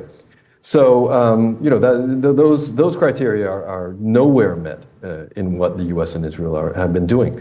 And while we're talking about nuclear weapons, I think it's important to mention the elephant in the room, which is that there is one country in the Middle East that has nuclear weapons and is widely recognized and understood to have them, and that is Israel. And somehow, this is perfectly fine. Somehow the U.S. and the West are perfectly fine with Israel having nuclear weapons and having a nuclear deterrence. And yet any other country in the region, well, this is a big problem. It's a threat to international peace and security. So here we see these double standards at play once again in how the international community, quote unquote, deals with these kind of situations, in particular in the Middle East. Professor Takahashi, from our discussion so far this morning, what I could say is it brings to mind the famous quote by Italian Marxist philosopher Antonio Gramsci, that the old world is dead, the new world emerges. Now is the time of monsters, because we've seen the precedent in the last few months. First, it was Venezuela. The United States went in, kidnapped the sitting head of state and his wife. And since then, we've not heard anything about drugs, because they extrajudicially killed people off the Venezuelan coast, claiming there were boats that were taking drugs to the United States. And now we're seeing their action play out in Iran. Over 1,000 people have been dead, 165 young girls were massacred. And there are those that say, Professor, you're a professor of international law. They say, what is the point of even studying international law if you're going to have states just ignore it and do their will? What's your response to this? Well, I ask myself the same question every day. And of course, many of my students raise the same questions. That's a very difficult one. For sure, the old international order is like Gramsci, like the quote from Gramsci you mentioned. The old international order appears to be, completely done for. And this predates what Trump did in Venezuela. It goes back to, I would argue, Gaza, and the sheer double standards at play, the sheer double standards that were exposed in an even more brutal fashion, whereby Russia, every one of us is supposed to jump up and down on on our desks and scream about about Russia's invasion of Ukraine, which of course was a violation of international law, no question. And yet, when the West's dear little Israel commits live stream genocide throughout Palestine, it's fine. They have the right to defend themselves, and it's perfectly fine. So, this kind of hypocrisy is really what has brought the old international system down. The problem is, that hypocrisy was built into the system, and just look at the Security Council and how it's set up. Like we mentioned before, the UN Charter explicitly states that the Security Council is the only international body that can decide on the use of force, that can legitimately instruct UN member states to use force to enforce international law. But the Security Council, to use a word that Trump uses very often, is rigged. It is rigged in favor of the 5 countries that were on the winning side in World War II, each one of them with veto rights. And as we saw again in very brutal fashion throughout the genocide in Gaza, which is still continuing, the US using its veto rights to prevent any kind of action, even any kind of condemnation of Israel for its atrocities. So it was built into the system. And what's happening now is, of course, terrible. We are definitely in the time of monsters, like Gramsci said. There's no question. And we look and see the so-called board of peace that Trump has established, something which is just him and his buddies looking for ways to extend their domination and enrich their pockets. So, we are in the time of monsters, and for sure things like arrangements like the Board of Peace are not the answer. But, I think it's important for us to understand that international law, as it was made and as it was developed, even after World War II, still favored the imperialist countries, the imperialist West. And that's really what has to change. Countries outside of the West, what many refer to as the global South, and of course Nigeria is a very important country amongst those countries. These countries are really sick of this hypocrisy and these kind of double standards. So I'm very much hoping that that there will be a very serious movement towards revamping international law, or at least the international structures that we have that are meant to enforce international law, so that we can create something which is a system which is much more democratic and which in fact, enforces and applies international law in an equal way. All right. The late Ayatollah, his son, has been now chosen as the supreme leader. He'll be the 3rd Khamenei of Iran. So the question now is, we've seen the reaction of the United States president. He's expressed displeasure. Should he typically be involved or, be able to decide who the next leader is? Let's speak to the legality or otherwise of this. Well, in terms of legality, of course not. This is just a sick joke. Trump thinks that he is Marlon Brando in The Godfather, and that he can push everyone around to do his bidding. And what really makes this the time of monsters? American presidents clearly have been doing this kind of thing, for quite a long time after World War II. But what really makes this, I would say, the time of monsters is that he's not hiding it. He's just, openly stating these kind of things, brazenly ignoring the right of self-determination and sovereignty of the Iranian people. And of course, this is very much normal for him. If you look at what he's been trying to do in Gaza, openly stating that the U.S. is just going to own Gaza, that we are going to develop it as the next Riviera of the Middle East. No doubt, very lucrative real estate development deals, which will benefit the Trump family. This is just insane. It's crazy. Nowhere in his so-called 20-point plan for Gaza is there any mention of the right of self-determination of the Palestinian people. Nowhere is there any kind of suggestion that Palestinians really have rights. So, this is just very much to the par for Trump and for the current, the people in power in the United States. But, what's happening now, in a way, you could just say it's, It's just what has been happening behind the scenes for a long time now is just very much coming into the open. The fact that it had to take place behind the scenes before is meaningful in a way, because it means that there was a facade, and countries, even the powerful countries felt that that facade should at least be maintained. In most cases, in the cases of Palestine, not really, but in most cases, the facade, efforts were made to maintain this facade. Now there's no facade whatsoever. We are really in, the law of the jungle. Might makes right, and that is Trump's law. That's how Trump operates, like a mafioso. So, it's unsurprising to hear those kind of statements from him, but it's of course, unacceptable for sure, legally and by any perspective, really. All right, we'll go on a quick break. When we come back, I'd like us to look at another aspect. What does this mean for other nations, such as Russia, North Korea, even China? Can we say that they would have any justification if they just wake up in the morning and decide to do what they want? But do stay with us. After the break, we'll discuss this. Thanks for staying with us here on Breakfast Central. We're looking at the conversation concerning the war in the Middle East, and we do have our very interesting guest, a visiting professor of legal studies at New York University, Abu Dhabi, Professor Saul Takahashi. Just before the break, I asked a question. With what America has done, does this in any way give credence to countries like Russia, China, North Korea, to simply justify any action they may decide to take in the near future against another sovereignty? I mean, if what we're living in is the law of the jungle, that means that there is no law.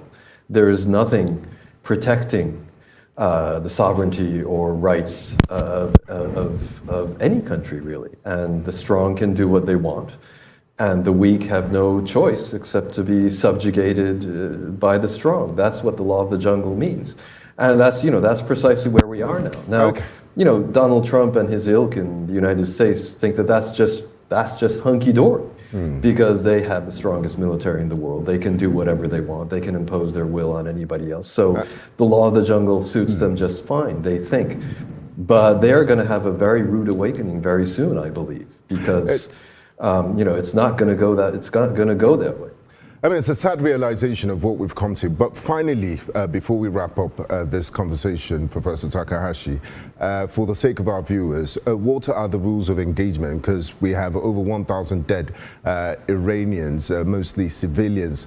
So far, we had a school that was bombed. What does international law say about rules of engagements in a war like this? Yesterday, Iranians woke up to a black rain after an oil facility was struck. We've also seen reports of stadiums, oil facilities, schools, UNESCO World Heritage sites. Are there rules governing what can be hit and what cannot be hit? And also the airport in Tehran, the main airport, was hit by the American bombs yesterday. Well, for sure there are rules. There is a whole body of law called international humanitarian law, which are essentially the laws of war. And the big rule here is that civilians or civilian objects cannot be targeted. So schools are obviously civilian objects. Schools, hospitals, stadiums, oil refineries, these kind of things are, these are civilian objects, and they should not be targeted. And I think what's very frightening, another thing that's very concerning, is that what we're seeing is potentially the US and Israel going for the Gazification of Tehran and perhaps the rest of Iran, where basically they just go out and without any abandon, any kind of restraint, and go and commit atrocities left and right. Pete Hegseth, the Secretary of Defense, now he's so proud of himself by calling himself the Secretary of War. He basically stated as much. He has stated on several occasions that these rules that are supposed to constrain us are bogus, that we don't need them, we've done away with them, we've loosened the rules of engagement so that our warriors can go and act like they're playing video games. I mean, it's Again, the U.S. and Israel have, in fact, for quite a long time now, for decades, have been lobbying to change the rules of war and change the rules that are applicable when they go out and bomb other countries, and to sort of loosen these wars and give them a freer hand in conducting these kind of military operations. That hasn't happened yet, but it's clear, the contempt with which certainly Israel for decades and now the United States, the contempt in which they hold these rules,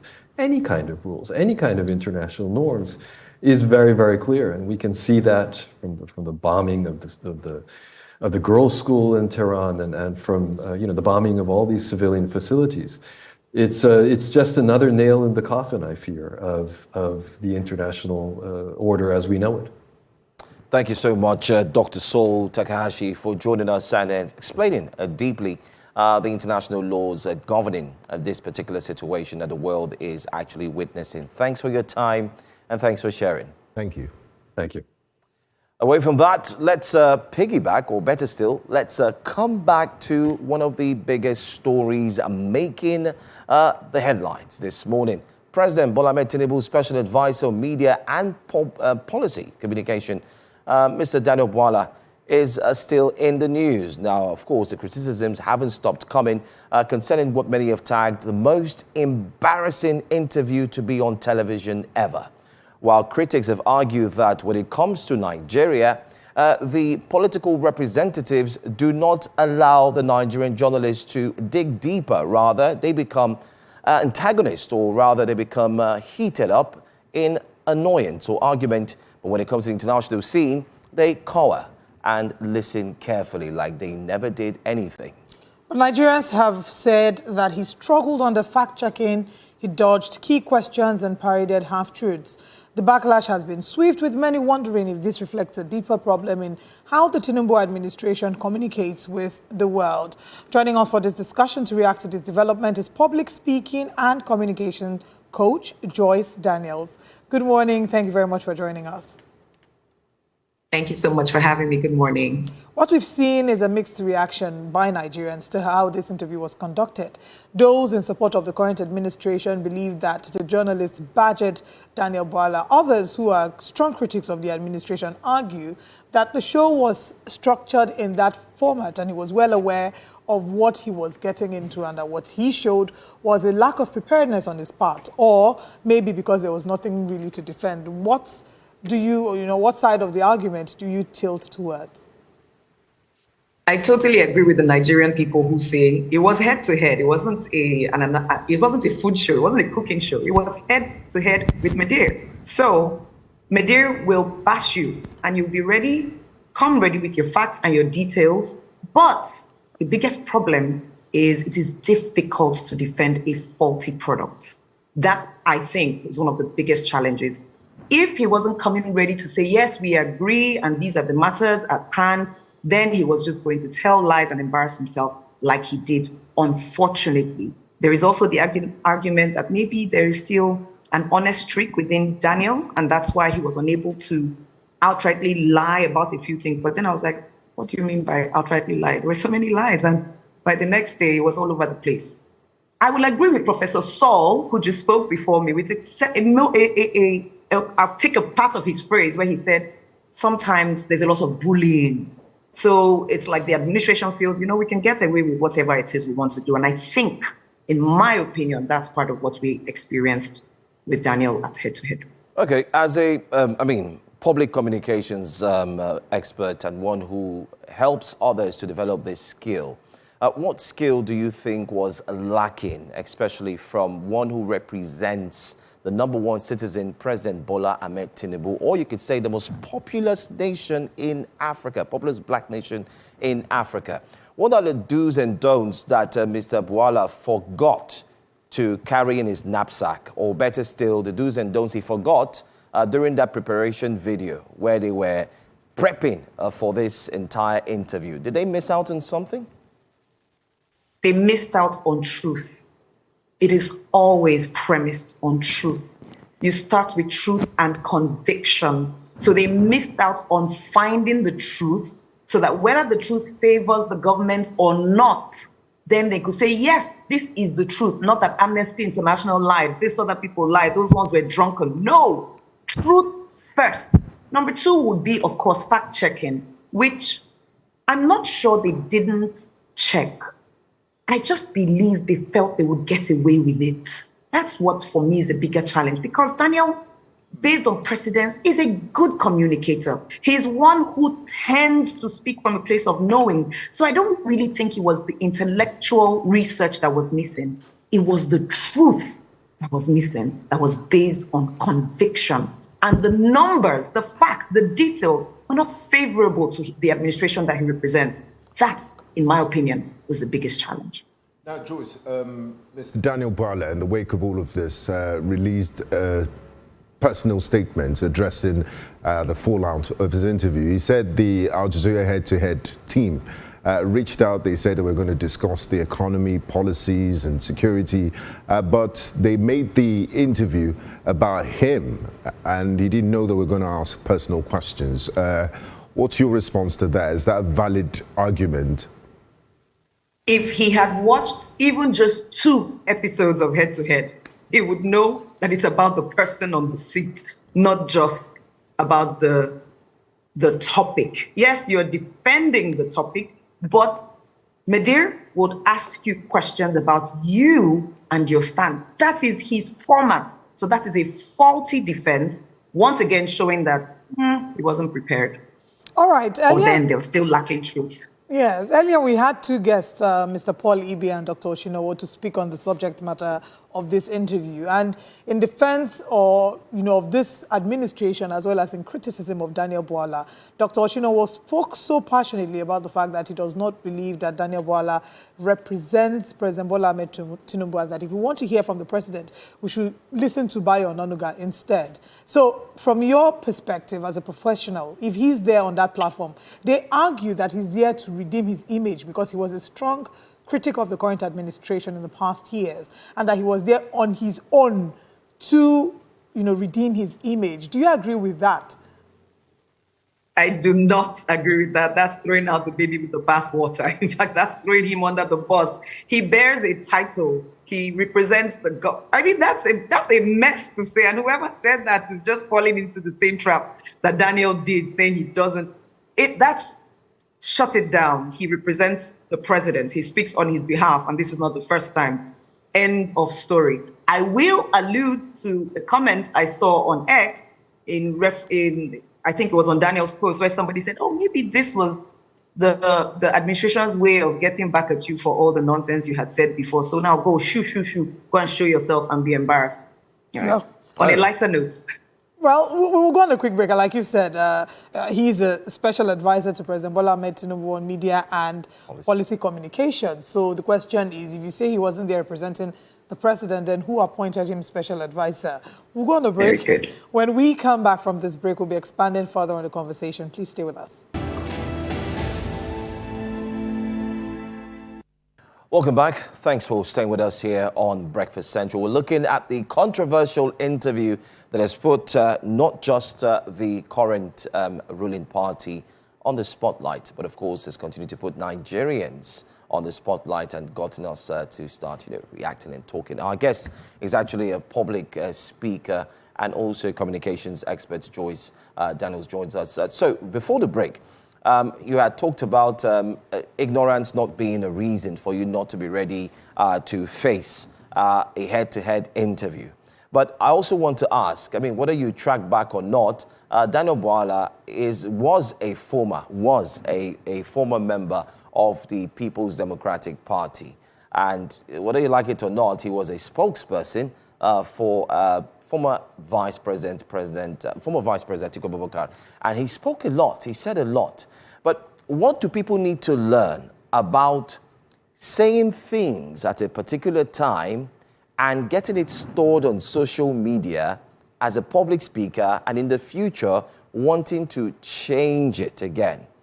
What is the thing that public speakers need to learn, especially those who speak for the president, for a country? What do they need to learn about the use of social media? Because right now it seems like it was Daniel Bwala in the past, tracking back like Spider-Man in the future and coming to attack him again? Stick with truth, regardless of who you represent. If indeed, when he was on the opposition side, there was no attack to his life or there was no militia, then stick with the facts, stick with truth. Because when you do decide to change your mind, which we are allowed to as humans, then you will refer to the truth. Politics is not or should not be the reason why you sell your soul to tell lies regardless of the divide which you stand on. And if you are going to make allegations regardless of who you represent, then try to make sure it is true and founded.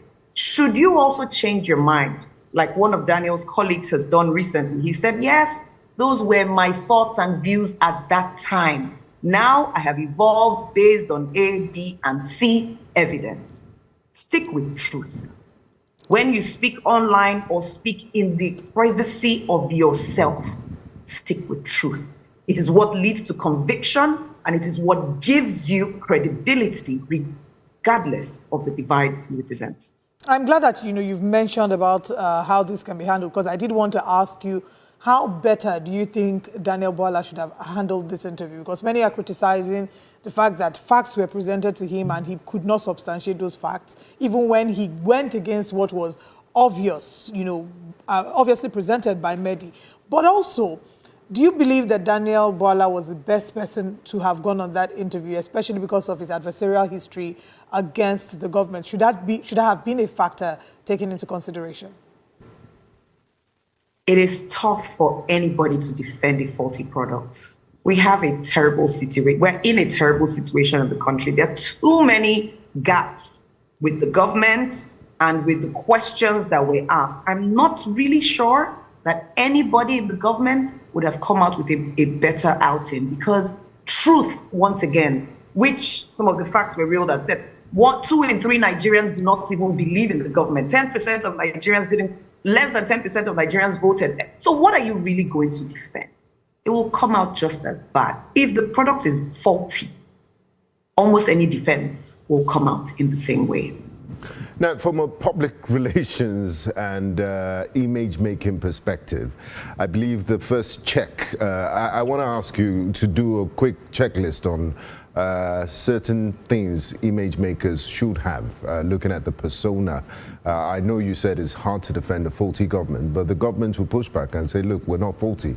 We're doing something about it. I mean, if we're going to focus on the issue, number one, the persona should not be guilty of doublespeak. So the person, if you look at their history, they've not said A and then reverse in their mind. But looking at the Nigerian government, we're a great nation and good people. I remember that PR campaign. And I don't think the government is just folding its arms and allowing people to run with whatever narrative they choose to. I believe there are positives coming out of Nigeria, and I'm speaking overall, looking at everything in the country. I mean, there's some positives. What should the image makers have, and should there be just one channel of communication? Because we've seen government SSAs come out to say one thing and then they reverse that decision, or there are multiple people speaking on behalf of the government. What are the do's and don'ts? Do number one, speak truth from the number one citizen in the country. Imagine that we had a situation where we hear from Mr. President every month or every other month speaking to what exactly himself and his administration are doing. Imagine the optics where we are not hearing that there is another hospital visit to another country or the other. Nigerians will gradually begin to believe when there is constant singleness of message starting from number one citizen. Someone will say, but you usually should not put your principle first out. We're in a dire case. So context matters, and there I agree with Daniel. We will start with number one. Then we will ensure that there would be consistency of messaging across board. This is number two, meaning everyone who is a voice for the government must of necessity be put in one room together, virtual or in person, and ensure that we are all clear as to the facts. We should know what should be said and what should not be said. And of course, number 3 would be prepare worst case and best case scenarios. If you're going into an interview of any kind, if by some chance you're not told what questions will be asked, then you will simulate at least 50 to 100 possible questions from all areas. You are more likely to come out on top than not. I've said 3 things. From number 1, 2, consistency of message, and number 3, prepare.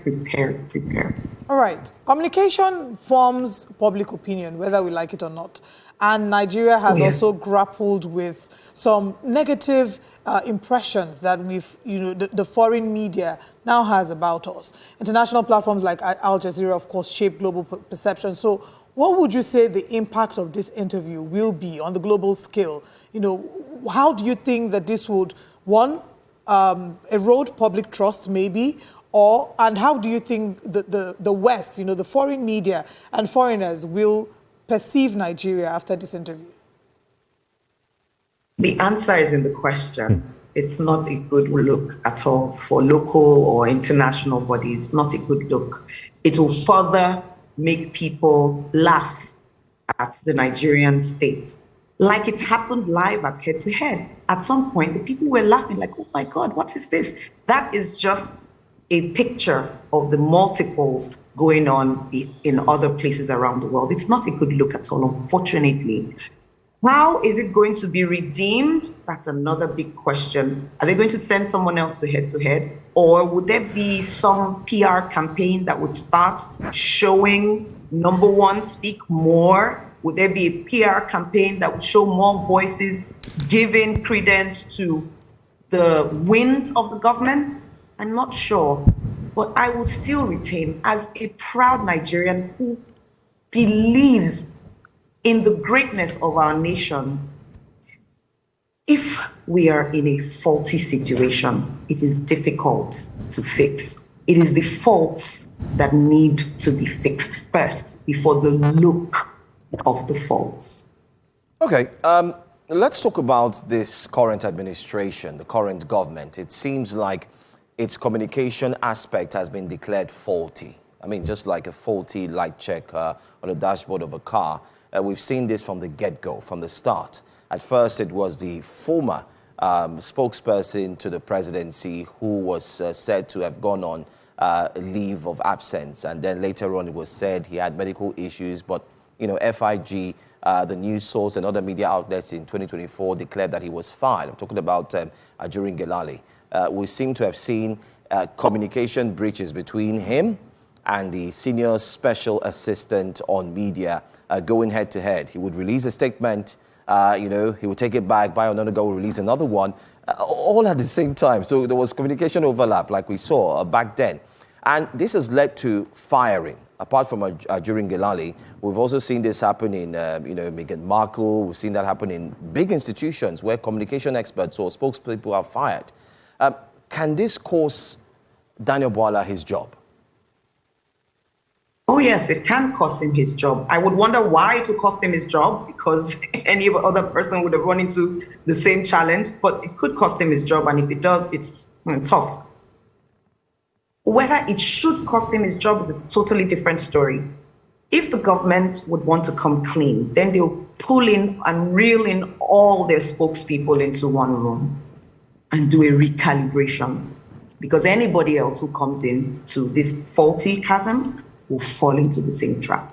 From the most senior to the ones on the streets, they all need to get their acts right, which was number 2, I said. Come into the room and ensure that there is oneness of messaging, which is not, you can't create messaging if the product itself has challenges. So we will keep going around it. There's a big challenge. Fix the challenge, and then talking about the solutions will be easier. Now, talking about challenges, Joyce, before I ask this question, I would advise you to send check an invoice to the National Orientation Agency and the Ministry of Information, because you'll be doing some consultation from them in answering my question. Nigeria has challenges like other countries. I mean, China is a country of 1 billion people. India is a country of over 1 billion people. But we have such a negative image globally. The perception is not good. And President Trump also worsened it by saying, you know, now disgraced country. But if you look at that, in order not to fall for the danger of a single story, there are other positive things that come out of Nigeria. Africa celebrates our Afrobeats. 2 young Nigerians won the BAFTA Awards a few weeks ago. Great things happen. I mean, businesses, people thrive in Nigeria. And the government has also come out to say, when you say things like Nigeria happened to you, should not be it shouldn't have negative connotations all the time. So from an image point of view, I know you always stick with the line that it's hard to sell a faulty product, but I don't think that's our entire story. What should the national orientation and Ministry of Information do to at least begin to, maybe it will become a self-fulfilling prophecy if we stop cursing and saying Nigeria is terrible, the worst country in the world, and all of that, to look at some of the positives and, you know, sway opinions and also really do the job that matters. You made reference to good people, great nation. Why did that campaign fail at some point? As much as it was catching on, but at some point it became a challenge because the majority of Nigerians still did not have access to food, water, education, basic rights of citizens. So if 2 Nigerians win BAFTA award, I take a the price of Gary. That's the bigger issue. I will celebrate it. You will celebrate it. But your gate man will say, which one concern me? These are the real issues. If I cannot buy petrol, since I still use a generator, how are you telling me to celebrate Afrobeat? Afrobeat now to calm my body down when tension be on me. So we will celebrate what is good, but because the majority of Nigerians are still in the grind, which is what Aisha Oshori was referring to in that interview, saying when the majority of people are still in poverty, it is difficult to have a PR campaign. National Orientation Agency can never fly to success a campaign when so many are still out of school, when insecurity is still raging, when the basics are not met, and when government officials are flying all around the world and trying to change whether the beavers can upload current status of results or not. So it will be a mess. It's difficult to sell if the majority, the foundation of truth is not fixed. I am pro-Nigeria all the way. You will never hear me say something negative or curse the country, because where else I could go? But we will fix what should be fixed, and then we can tell better stories. Unfortunately, or fortunately, that's where we are. Joyce Daniels, thank you for joining us this morning and giving us the expert communication perspective of this conversation, the reality of what it is, and maybe what could have been done differently. We look forward to speaking with you again. Hopefully, they'll come to you for communication masterclass before the next. They really should. Thank you. Thank you very much. Thank you so much. All. Great job you do. Have a great morning. Thank you. Let's now go on a break. When we come back, we'll be bringing you breakfast headlines. Please stay with us.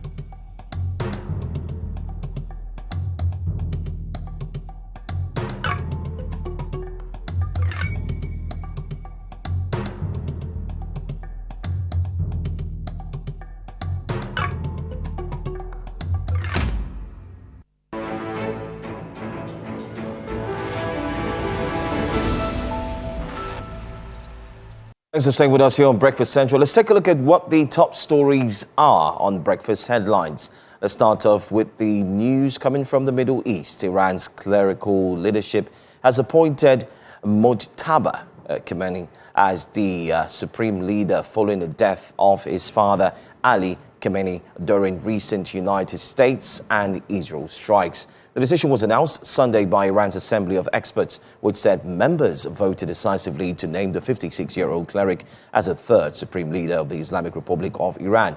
Iran's Foreign Minister Abbas Araghchi said the leadership choice is an internal matter and warned against foreign interference. So far, Iran's military and political leaders have pledged allegiance to Mojtaba Khamenei, while the US and Israel continue to bombard Iran, with explosions reported in Qom and Tehran hours after Israeli attacks on oil facilities caused toxic smoke across the Iranian capital. Let's tell you that China has warned against attempts to change the government in Iran, urging respect for the country's sovereignty amid the ongoing conflict involving the United States and Israel against Iran. Speaking Sunday in Beijing, Chinese Foreign Minister Wang Yi said any attempt to engineer political change in Iran would lack popular support. He called for an immediate halt to military operations in the Middle East and urged all parties to return to dialogue to prevent further escalation. Wang also stressed that regional affairs should be decided by Middle Eastern countries without outside interference. Meanwhile, a report by the U.S. National Intelligence Council suggests that even a major military campaign may not succeed in toppling Iran's leadership. Let's now come back home to Nigeria, where we're broadcasting from. The pump price of premium motor spirit, PMS, commonly known as petrol, has increased across major Nigerian cities, with Lagos reporting about 1,075 naira per litre and Abuja up to 1,085 naira per litre. The hike follows a rise in the ex-gantry price at Dangote Refinery, now set at 995 naira per litre. Retail stations in Lagos, including Ilasa, Apple Junction and Ago Palace Way, are selling petrol between 1,040 naira and 1,057 naira per litre, up from earlier prices around 993 naira. In Abuja, some filling stations are dispensing petrol at 1,055 naira to 1,085 naira per litre as marketers adjust to the new refinery rate. Let's now also tell you here on Breakfast Headlines that as the world marks International Women's Day, women across the country are being encouraged to reclaim their voices and intentionally mentor the next generation of female leaders. Women leaders noted that women are capable of excelling simultaneously as professionals, mothers, and nation builders, stressing that balancing traditional values with modern leadership remains essential to sustaining excellence across various aspects of life.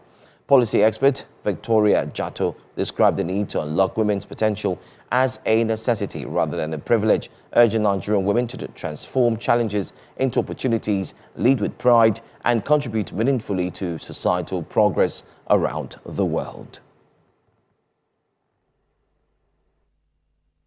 The responsibility does not lie on institutions alone.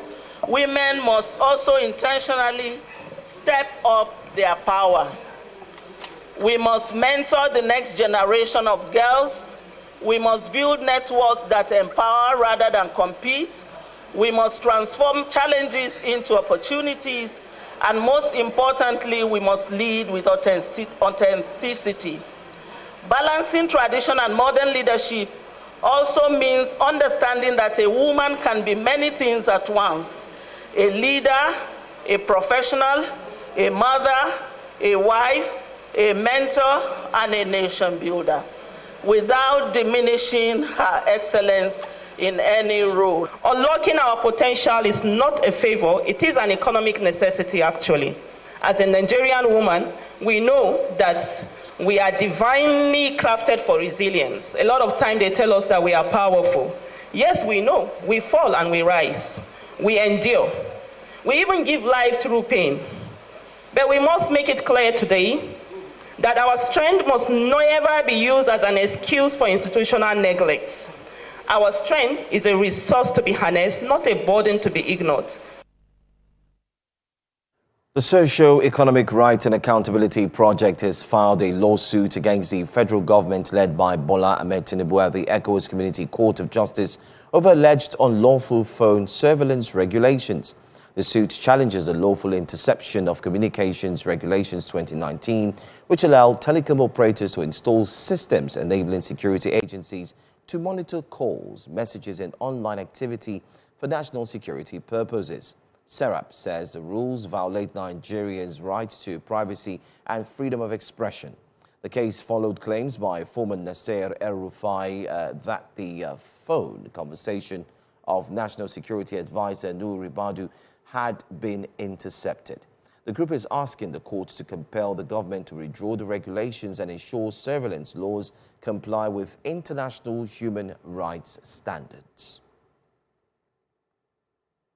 And that's all the news we have for you for this hour. Don't forget to join Blessings Mosugu at 12 on the dot for the 12 report. We can get a much fuller news bulletin. Stay with us. The front pages of the newspapers comes up next. The conversation continues.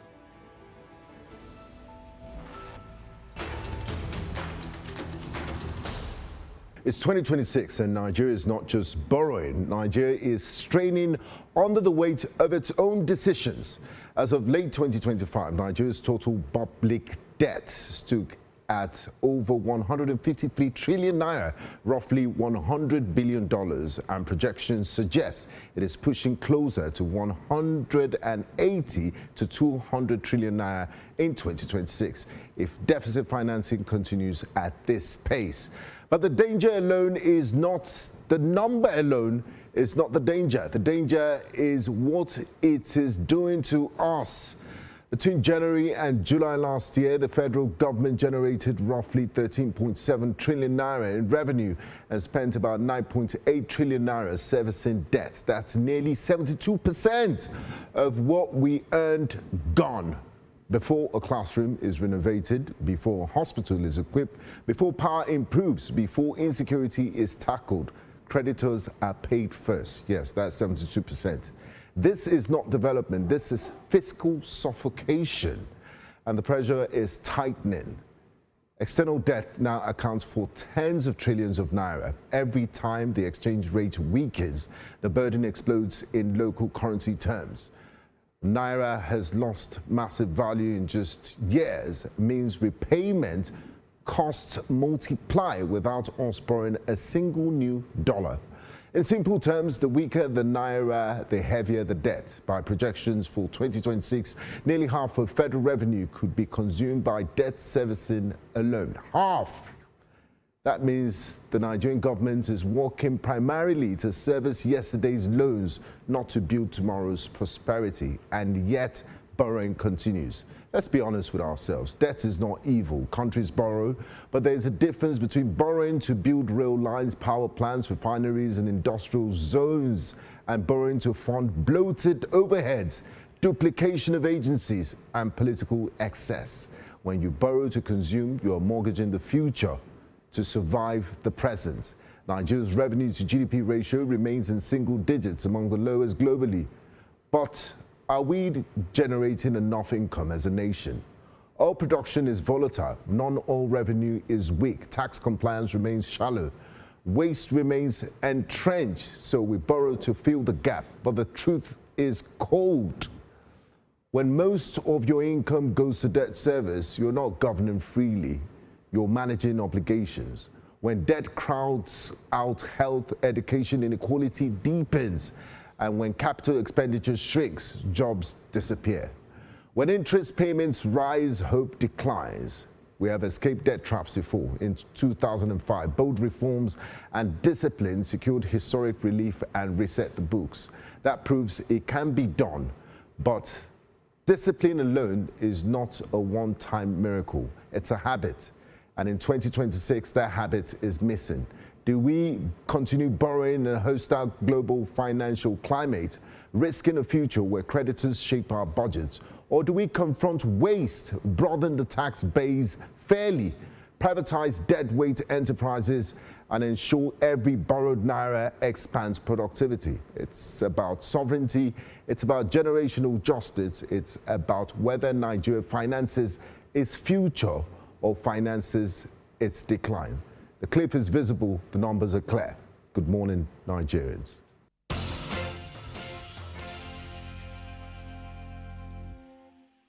It's good to have you join us and stay with us here on Breakfast Central, the brightest breakfast show on television.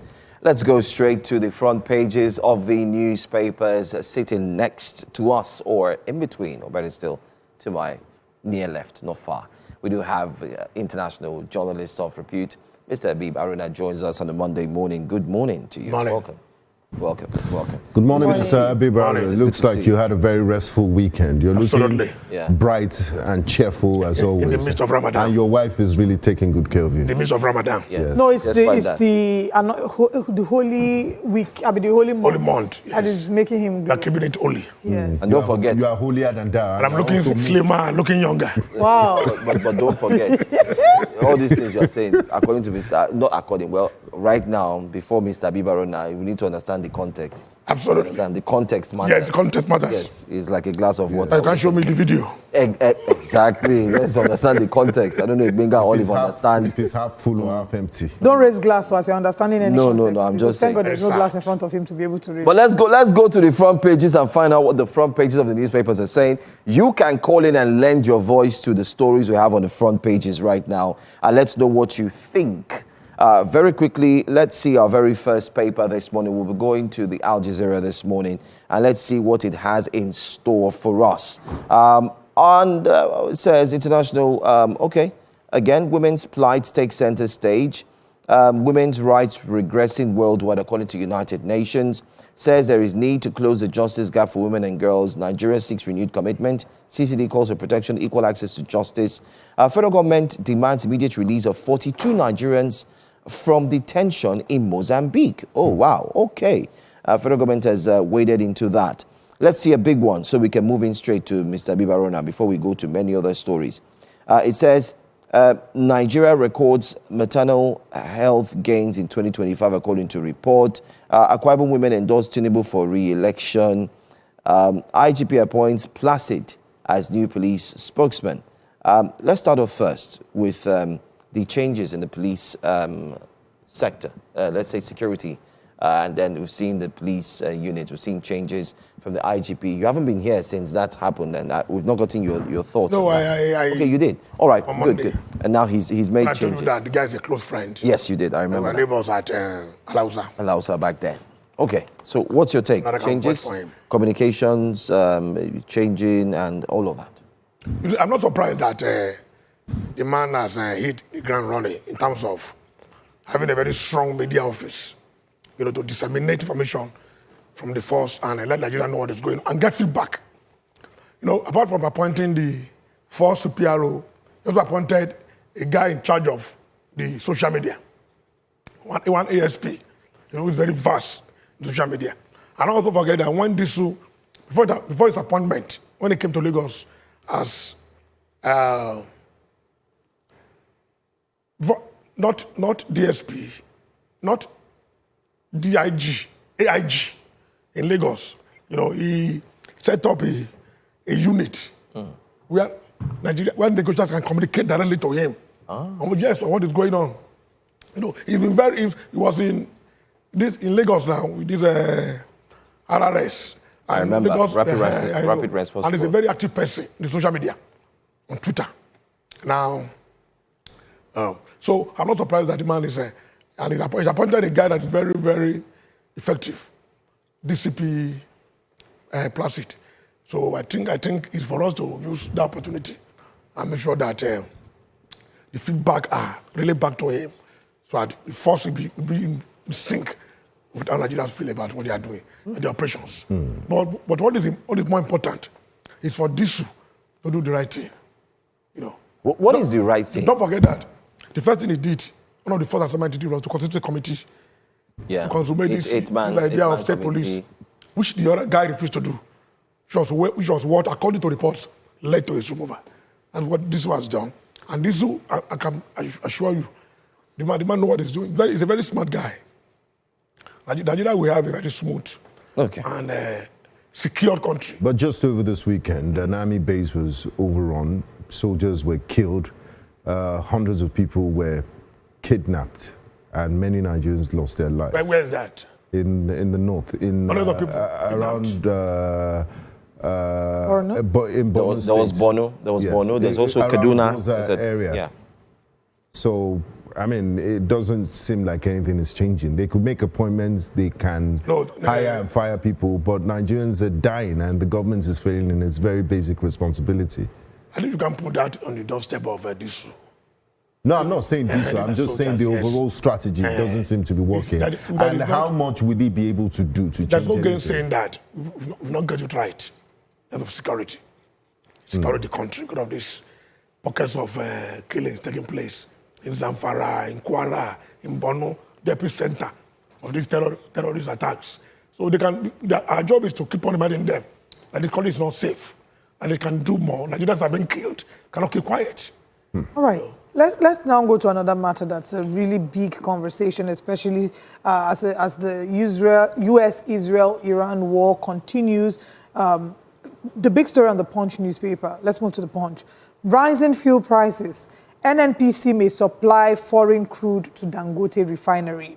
Third fuel price hike looms. Motorists groan as petrol nears 1,200 naira per litre. Wow. Dangote suspends fuel sale briefly amid rising prices, marketers say. Nigeria triples crude imports from U.S. in 1 year amid rising local shortage. We are really in for trouble. For those who think the Israel-Iran war does not concern me, this is how it concerns. No, it concerns everybody. You see, I was on a program on Thursday, and I was making the point, very strongly for that matter, that it all appears the Nigerian government was not prepared for this war, in terms of the ripple effects, for the spillover, spillover effects of this war. We are not ready. Other countries were ready. They were waiting for it, because there's no way to not affect the price of oil. Because that is the region that produces 80% of world oil. The Gulf region and the Arab states, they produce it. The Arab states are mounting pressure on the United States. They are telling Trump, please end this war. They depend heavily on tourism, the financial markets, flights, the airports are shut in a lot of countries. Do you think the Americans would listen to them and end this? Because they need to end this. It's going to have inflationary pressures on Nigeria. Cost of transportation and petrol is tied to so many things. It's unfortunate things. that this man at the White House is erratic. Did he think it through? Very erratic, very unpredictable. It was that madman in Israel, Netanyahu. I mean it. I'm saying it in a measured way. Netanyahu is a warmonger. He is a wanted war criminal. The more he engages in war, the more he will keep his office. That's what he's doing. And unfortunately, we have a man that is very gullible in the White House that fell for it. Now the world is in a mess.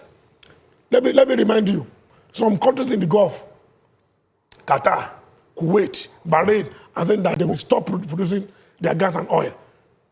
Iran is saying that any ship that passes through the Strait of Hormuz, they will shut it down. But America has offered to escort those ships. They are not doing it yet. America is not doing it yet. America is not escorting the ships yet. And even insurance companies say it's been taking place since the time of Reagan. Yes. Iran controls those areas. So it's a major thing. And the oil price, according to petrol, is 1,300 naira. We are feeling it. So in Nigeria, how do we absorb the shocks?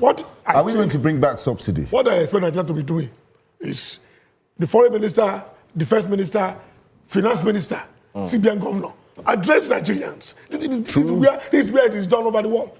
What are the things that we will lose? What are we going to lose? What is the government doing to make sure that the laws are not too much? Absolutely. Yeah.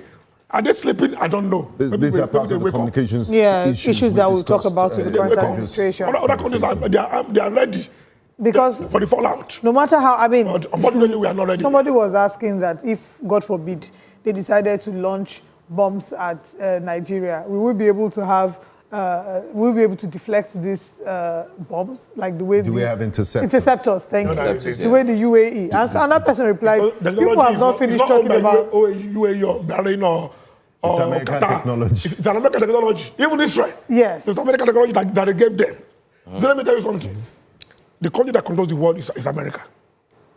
God of this technology. But the country that seems to be controlling America is Israel, unfortunately. God of that Netanyahu, that warmonger. Anyway. That destabilizer. We cannot be. Why haven't they arrested him? He's wanted by the International Criminal Court. Look at what he's doing in Lebanon. Look at what even the US did. They attack in the school. The attack on the school. 165 girls. So that's what we are saying. They blew up water desalination plants and pharmaceutical companies. Knowledge of American politics. The more they kill American soldiers, the more the pressure will be on Trump to end the war. And the price of grocery, price of gasoline in the US is rising now. And the highest in 3 years. Midterms are coming in November. The pressure is on him.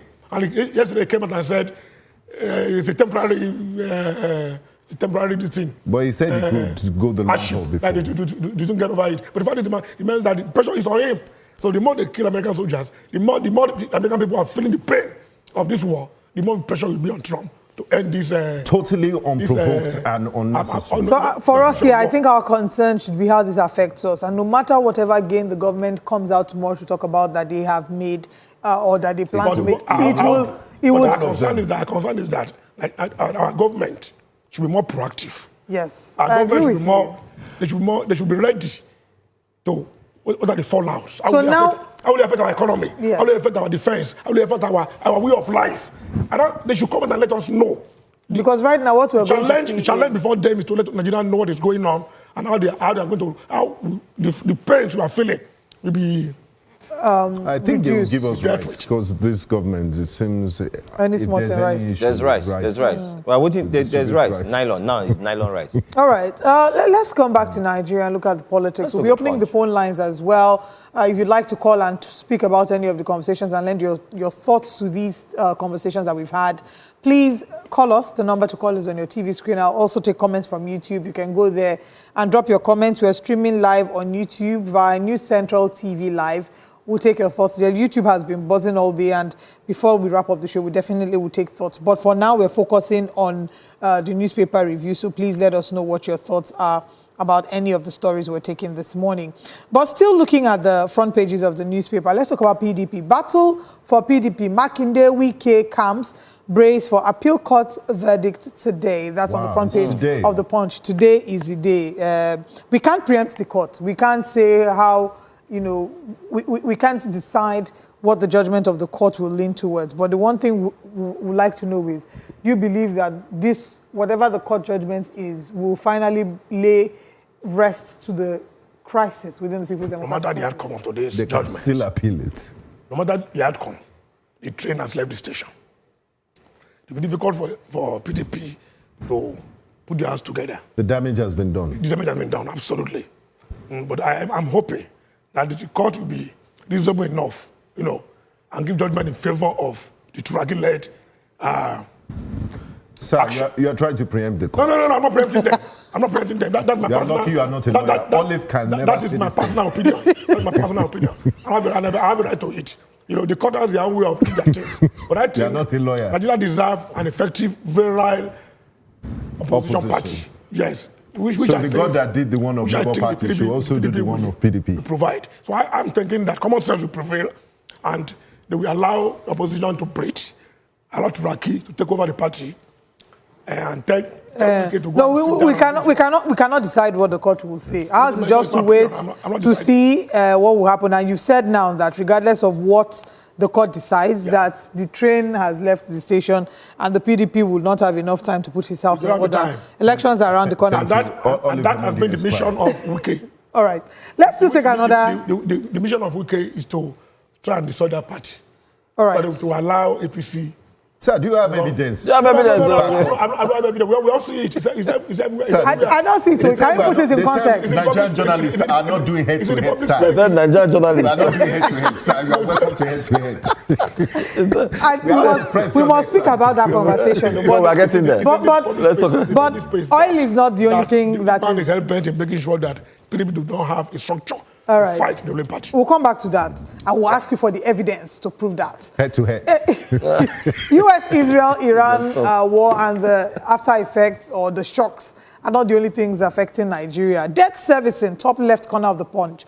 Debt servicing surpasses capital spending by 3.9 trillion naira in 2 years. Wow. I mean, do we look, if you look at the details of this was what I highlighted in which way Nigeria. Exactly. So it says borrowing at an unprecedented and alarming level. Let me read the details. It says the brief showed that the federal government spent 27.2 trillion naira servicing public debts between 2024 and 2025. Data contained in the brief showed that the federal government spent 12.63 trillion on debt servicing in 2024, significantly above the 8.56 trillion provided in the budget for the year.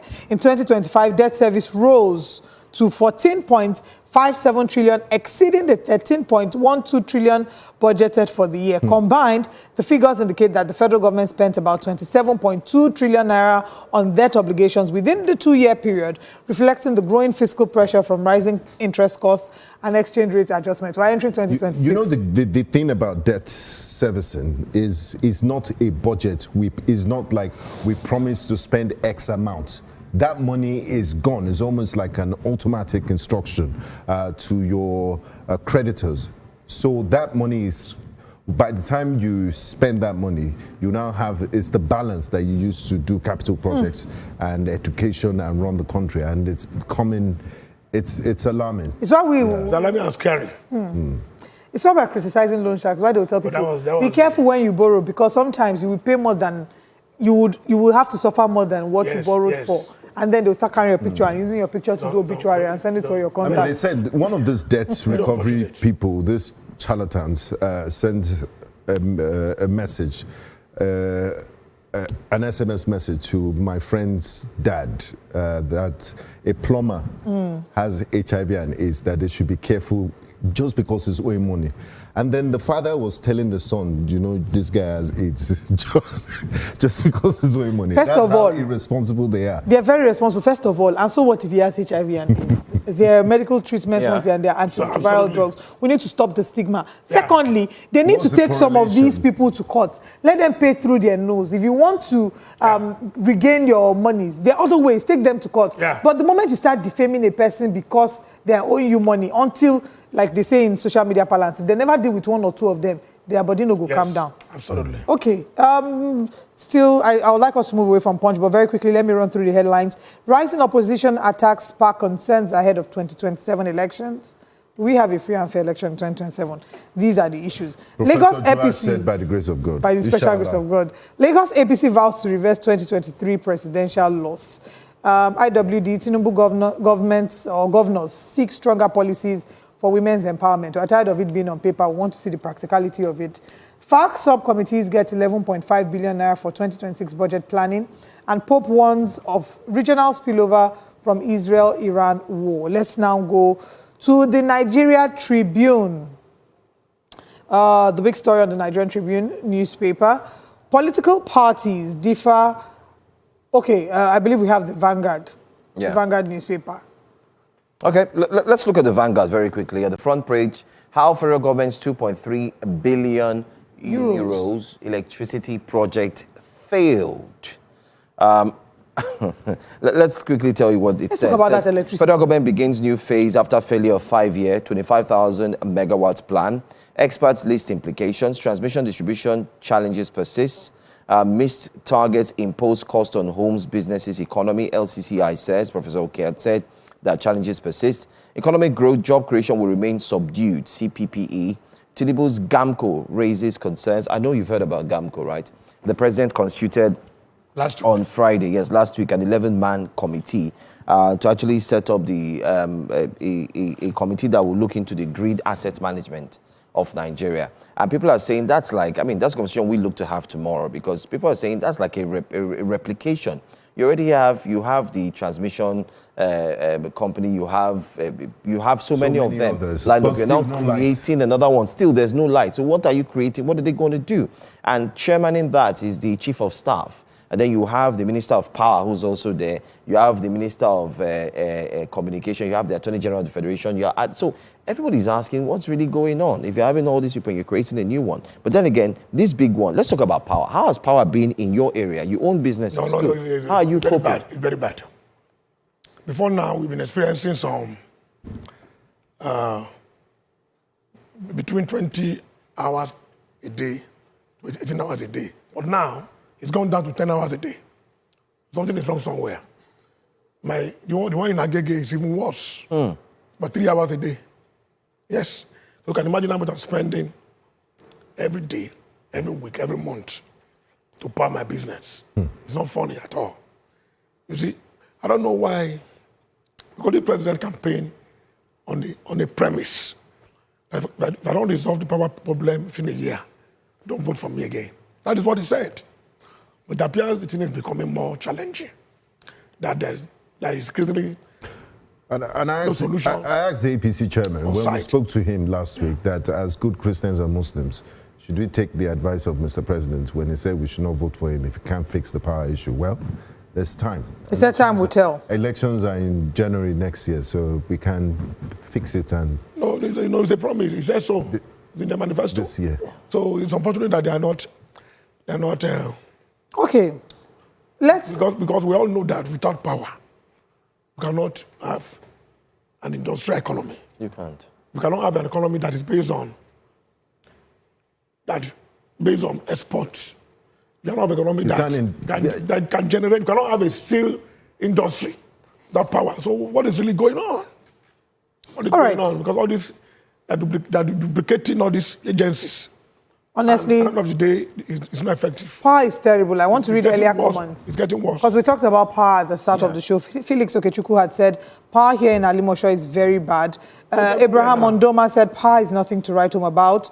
No electricity at all. Chuka Ochiama had said, Chai, Olive, can you imagine your power or NEPA experience in Asaba? My heart really bleeds about how everything has collapsed under a master strategist, but master in non-electric situation. He now said in nothing. Electric situation in PH is hellish. So it's not just Lagos. Bagrasi, I don't know who this is, says, my area power is a bit okay. And Abraham Ondoma says, power supply has never been this poor in the history of Nigeria. Okay, we'll move away from the conversations about power now to talk about the biggest story over the course of the weekend, which we started the show with today and we've talked about as a top story. That's the interview that Daniel Bwala granted on Head-to-Head and the analysis. I believe that you've seen the interview, Mr. Aruna. I watched the video a few minutes after. You watched a few minutes after? Yes. Let's get your general analysis of the interview. You know the funny thing, just to highlight, Mr. Aruna is also a communications expert and a spokesperson. Yes, and I was a spokesperson. Former governor of Lagos State. So please, analyze it. No, it was a disaster. Counterproductive. Complete disaster. From the beginning to the end. You know, when you are going to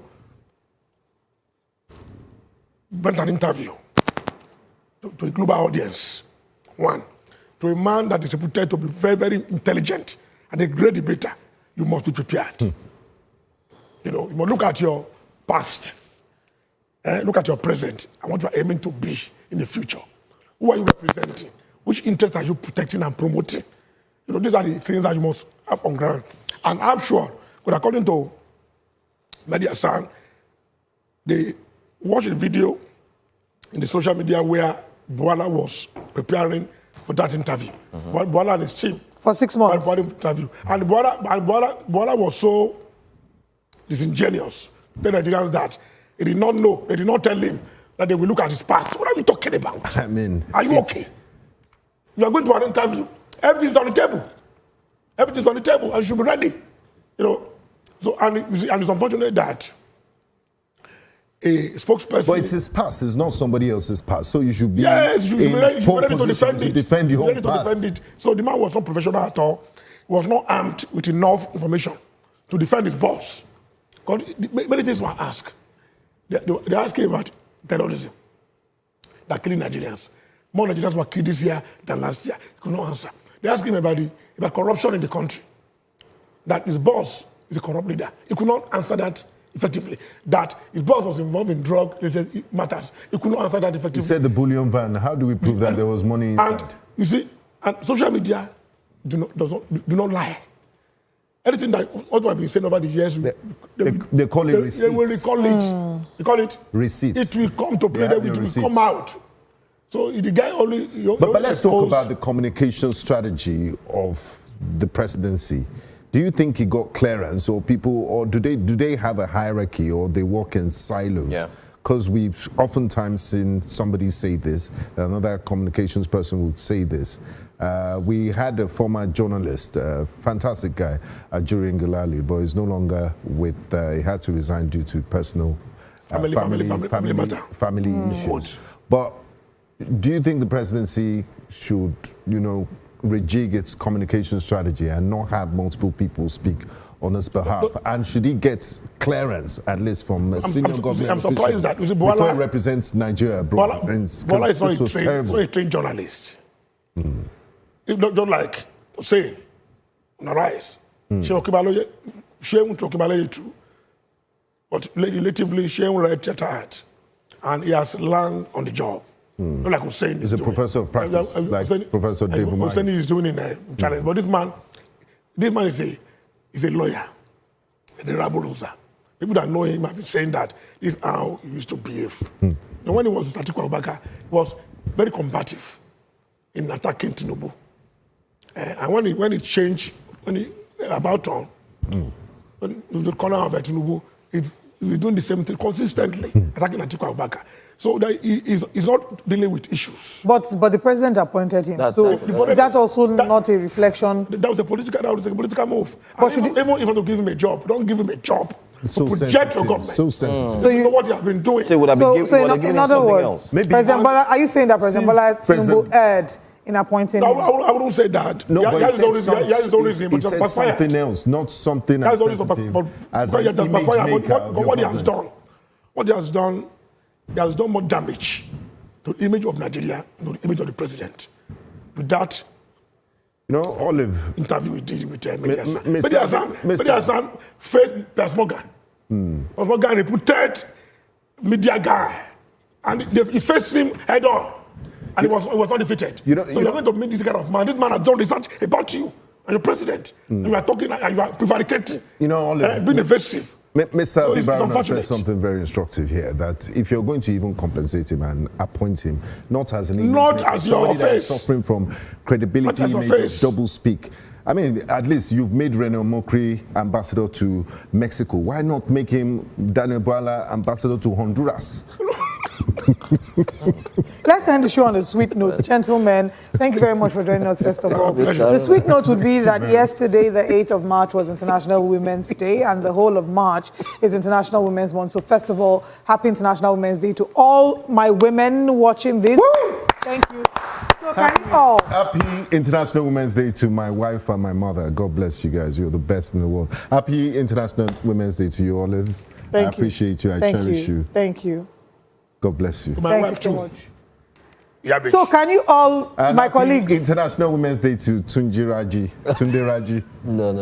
On a more serious note, International Women's Day, it's beautiful, but beyond the marking of celebrating it, we want celebrate them every day. We want to see milestones. We want to see more women. Yes, there is November 19th. Only one. I think that is important for us to see more women involved in politics and representing our government.